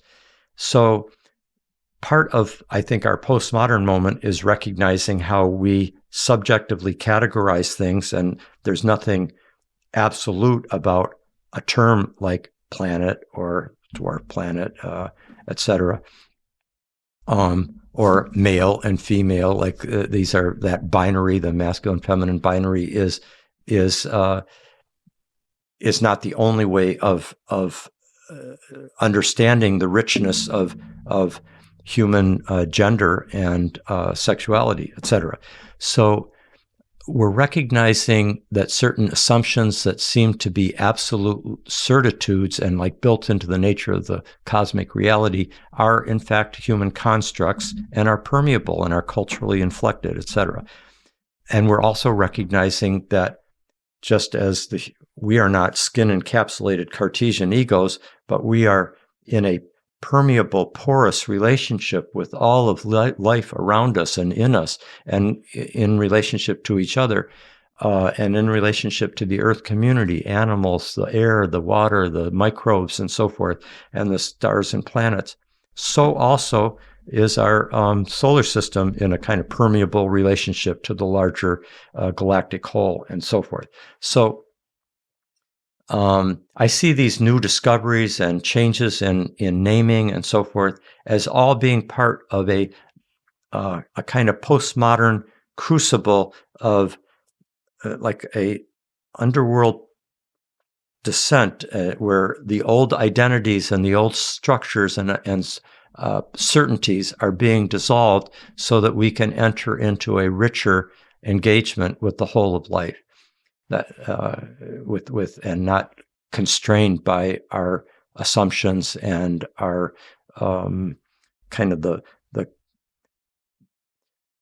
egoic bubble that has cut us off from a greater immersion in the flow of life. Right. Yeah, I in terms of the downgrading, I mean, it's been interesting in terms of the idea of making big things small and small things big, that when Pluto was first discovered, they estimated that it must be about the size of Earth, but then throughout the 20th century, it was continually downgraded in size, and they realized it was smaller and smaller and smaller, and then eventually we did have the actual demotion of Pluto in 2006 by astronomers, and Mike Brown, the astronomer who discovered Eris, wrote a book later, ironically titled "How I Killed Pluto and Why It Had It Coming." But then eventually, the New Horizons space probe was also launched in 2006, that very same year, and that ended up doing a flyby of Pluto in 2015 and catching some of the first actual close-up photographs of it and scientific readings of Pluto that ended up, over the course of the past several years, giving us much more information about Pluto than we had before. And interestingly, it turned out that Pluto is much more interesting to scientists than thought previously, because now they're starting to think that it has a rock core, as well as a large deal of water underneath the surface, which could then end up being make it one of the more interesting planets in the solar system, because it could be some of the elements that could support life on Mars, some sort of biological life or something like that. So there may yet still be, a re-examining of Pluto, or maybe its importance might be magnified again at some point in the future with some of these recent discoveries after it was actually witnessed close by for the first time. Yeah. It's very interesting you bring up that correlation between 2005 and 6, because the planetary scientists who were doing that mission were outraged when Pluto got demoted by that group of astronomers, and there was quite a conflict between Mike Brown and the head of the mission for the Horizon, and I have a nephew who is a planetary scientist who works at the Jet Propulsion Laboratories, and he told me, he said, among the actual scientists who are doing this research, they paid no attention to whether Pluto is called a planet or a dwarf planet. That was kind of like Mike Brown's. He said Mike Brown is kind of like an aggressive trickster who likes to push buttons and he likes to upset that apple cart. But he said among the people who are actually doing the research, they're just doing the research, and they kind of stay outside of the conflict between the ones in the scientific community who really opposed the change and the ones who were in favor of the change. And so I just don't actually give it a lot of focus myself. I mean, I refer to Pluto as a planet, which, whether you call it a dwarf planet or not, I mean, a dwarf human being is a human being with just as much nobility and potential for high achievement and value as a big human being. I mean, it's just that's not a particular feature that I think determines significance. I don't pay that much attention to it, so that's the shorthand response to that. And it looks like it'll probably go through some changes in the future. There could be many more planets, fully called planets, or they may be fewer, depending on what a particular community of scientific interpreters decide at a given moment. But that's always in flux. Yeah, some of those distinctions that astronomers make are not always necessarily relevant for astrologers, but it's just interesting symbolically some of the things that are happening on Earth and some of the things that are happening in terms of our investigation of this planet as humanity, as well as just, now Mike Brown is searching for, and they think there is another large planetary body somewhere out there that may or may not be discovered in the not too distant future. And then we'll see what sort of things happen in humanity that coincide with that discovery if it happens. Yeah, which I'm very interested in. And I think Mike Brown's team is doing great work. And, the discovery of like Sedna, for example, is, it's quite important. We don't know exactly what all this is opening up to, but clearly our understanding, I mean, what's happened in the last 100 years when from the time the Hubble and Shapley and so forth were doing their Clyde Tombaugh and so forth were doing their research. From that, the recognition of the many galaxies, the expanding universe, the expanding cosmos, cosmic background radiation, then recognizing exoplanets and trans-Neptunian bodies, the Kuiper Belt, the likelihood of the Oort cloud, and so forth. We have such a different understanding of the universe than we did before. I think maybe what I'd like to end on right now, getting back to Pluto and the discovery of the outer three planets, which Dane Rudhyar beautifully described as that they were the ambassadors of the galaxy, and for 18th century, 19th century, and 20th century, those three bodies were the ones that basically pushed us past the Saturnian boundaries of our reality principle and opened us to a much bigger universe, a deeper one, and they were the transpersonal planets, as they've been called, and so forth.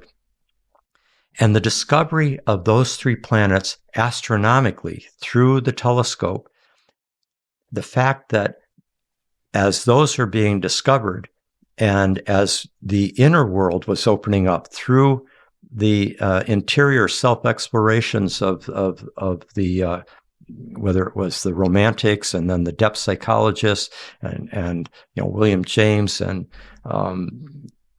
Jung and Tony Wolff and Groff and so forth, there's been this.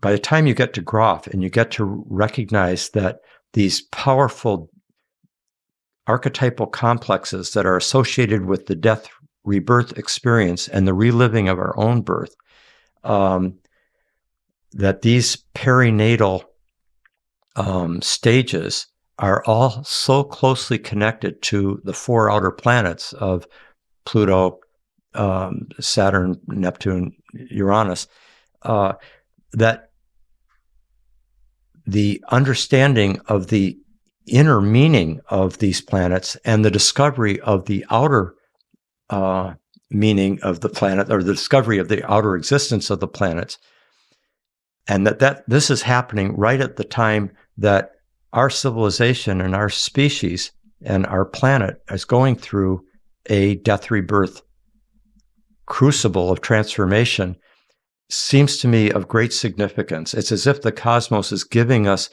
like the breadcrumbs to make our way out of the dark forest to home. It's like it's giving us the clues of insight that we require to help navigate this tremendous transformational moment that we are in as a culture and as an Earth community. I think it's a great gift, and it shows the cosmos in some senses cares about the Earth and is paying attention to it, and is every time an astrologer sees correlations between the movements of the planets and a person's life, or their birth chart and their biography and so forth.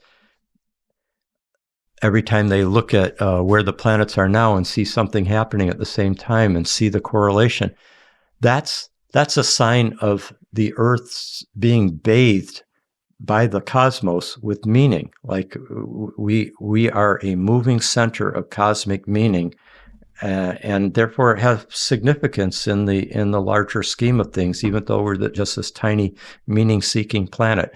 So, to me, astrology provides for those who have the great grace to open up to it, or to be opened up to it by life, by circumstances, by an opening of their heart and mind, some initiatory experience. Anybody who has that gift, that grace, is in a position to be able to feel that we are embedded in a larger cosmos of love and of deep meaning. And astrology is a kind of gift from the goddess of the cosmos's beauty and love. I mean, that's basically how I look at it. And Cosmos seeks a discerning partner, who will love and glory in the beauty that it's displaying in this way. That's a brilliant point to end on, and just your point of humanity being at such an important turning point, and shortly after the discovery of Pluto having development of the atomic bomb, and for the first time the ability to wipe itself out and completely destroy itself, but not yet, and also being on the verge of such an important turning point where it's also reaching outside of the Earth and outside of its own solar system, and the potential for other really great, more positive things, but it clearly being an important turning point. And maybe that's a great point to end on. Yes. Yeah. And Chris, you're a great interviewer. I really appreciate the care that you take in preparing for an interview, and then organizing it and bringing high quality both to the technical and to the substantive parts of the interview. I know you're giving great gifts yourself to the astrological community month after month, and it's been a pleasure to have this very, very long afternoon conversation with you. Thank you. I appreciate that, and you'll have to apologize and forgive me for my own Sun, Pluto, and Scorpio tendency to take things to the utmost extreme in having what was supposed to be a very short 2-hour conversation and blowing it up into a 4-hour one. But thank you for bearing with me, and thanks for joining me for this today. Let's mention one more time really briefly, Changing of the Gods, because that's really something that we'll go into much more detail about some of your work on Uranus and Pluto when it comes out in January, right? Right. Actually, it's February. I think the full launch date is February 22nd, like 2/22/22. Okay. And yeah, there's a whole trailer on their website, which is changingofthegods.com. Yeah. And we can thank Kenny Ausable for conceiving the film, and then the film was very much made in a kind of collaboration between him and Max de Arman and Theo Badashi, and also Louis Schwartzberg. It was quite a collaborative effort, and one thing to keep in mind is that it's based on Cosmos and Psyche that was finished and published before this Uranus-Pluto square began. So everything that's in the film is basically kind of examining, well, given the patterns and the meanings that Richard Tarnas set out in Cosmos and Psyche, let's see when Uranus and Pluto next came into alignment, which is after the book, after he published it. How does it bear out in terms of the patterns, in terms of civil rights, in terms of the women's movement, in terms of ecology, in terms of scientific and technological breakthroughs and so forth. So they've done a really good job over the last 7 years, and I appreciate they would come to me for, I'm interviewed a lot in it, and fortunately, 2 of my students, Max de Arman and Theo that I mentioned, played a major role in the making of the film, and they were very dedicated to keeping the astrology accurate as well. And Stan Groff plays a role in it. You'll see there's a lot of the great lot of major thinkers and visionaries and activists of our time play a role in those 10 episodes. So I think there's going to be like a pre-launch period in February where each day one episode will be shown for free. Anybody can watch it, and then I think February 22nd is when it gets launched for everybody to be able to see the whole thing. Great. Awesome. Well, people can check that out at changingofthegods.com. And I'll be interviewing the director, Kenny, very soon for an upcoming episode of the Astrology Podcast. And I think it just does a great job of giving much more insight into the meaning of Pluto by studying some of those historical cycles. So people should check it out. And I guess that's it. So thanks a lot for joining me for this today. I really appreciate it.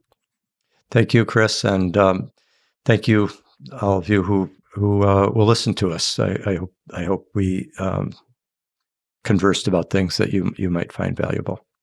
Definitely. All right. Thanks everyone for watching or listening to this episode of the astrologypodcast.com, and we'll see you again next time. Special thanks to all the patrons that supported the production of this episode of the podcast through our page on patreon.com. In particular, thanks to the patrons on our producers tier, including Thomas Miller, Catherine Conroy, Christy Moe, Ariana Amour, Mandy Ray, Angelique Nambo, Sumo Kopic, Issa Sabah, Jake Otero, Morgan McKinsey, and Kristen Otero. If you like the work that I'm doing here on the podcast and you would like to find a way to support it, then please consider becoming a patron through my page on patreon.com. And in exchange, you'll get access to bonus content such as early access to new episodes, the ability to attend the live recording of the month ahead forecast each month, access to a private monthly auspicious elections report that we put out each month, access to exclusive episodes that are only available for patrons, or you can also get your name listed in the credits at the end of each episode. For more information, go to patreon.com/astrologypodcast. The main software we use here on the podcast to look at astrological charts is called SolarFire for Windows, which is available at alabe.com, and you can use the promo code AP15 to get a 15% discount. For Mac users, we use a similar set of software by the same programming team called AstroGold for Mac OS, which is available from astrogold.io, and you can use the promo code AstroPodcast15 to get a 15% discount on that as well. If you would like to learn more about the approach to astrology that I outline on the podcast, then you should check out my book titled Hellenistic Astrology, The Study of Fate and Fortune, where I traced the origins of Western astrology and reconstructed the original system that was developed about 2,000 years ago. And in this book, I outline basic concepts, but also take you into intermediate and advanced techniques for reading a birth chart, including some timing techniques. So you can find out more about the book at hellenisticastrology.com/book. The book pairs very well with my online course on ancient astrology called the Hellenistic Astrology Course, which has over 100 hours of video lectures where I go into detail about teaching you how to read a birth chart and showing hundreds of example charts in order to really demonstrate how the techniques work in practice. So find out more information about that at theastrologyschool.com. Also, special thanks to our sponsors, including the Mountain Astrologer magazine, which is available at mountainastrologer.com, the Honeycomb Collective Personal Astrological Almanacs, available at honeycomb.co, and the AstroGold Astrology app, which is available for both iPhone and Android at astrogold.io. There are also two major astrology conferences happening this year. The first is the Northwest Astrological Conference, happening May 26th through the 30th, 2022, near Seattle, Washington. Find out more information at norwac.net. And the second is the International Society for Astrological Research Conference, which is taking place August 25th through the 29th, 2022, in Westminster, Colorado. And you can find out more information about that at isar2022.org.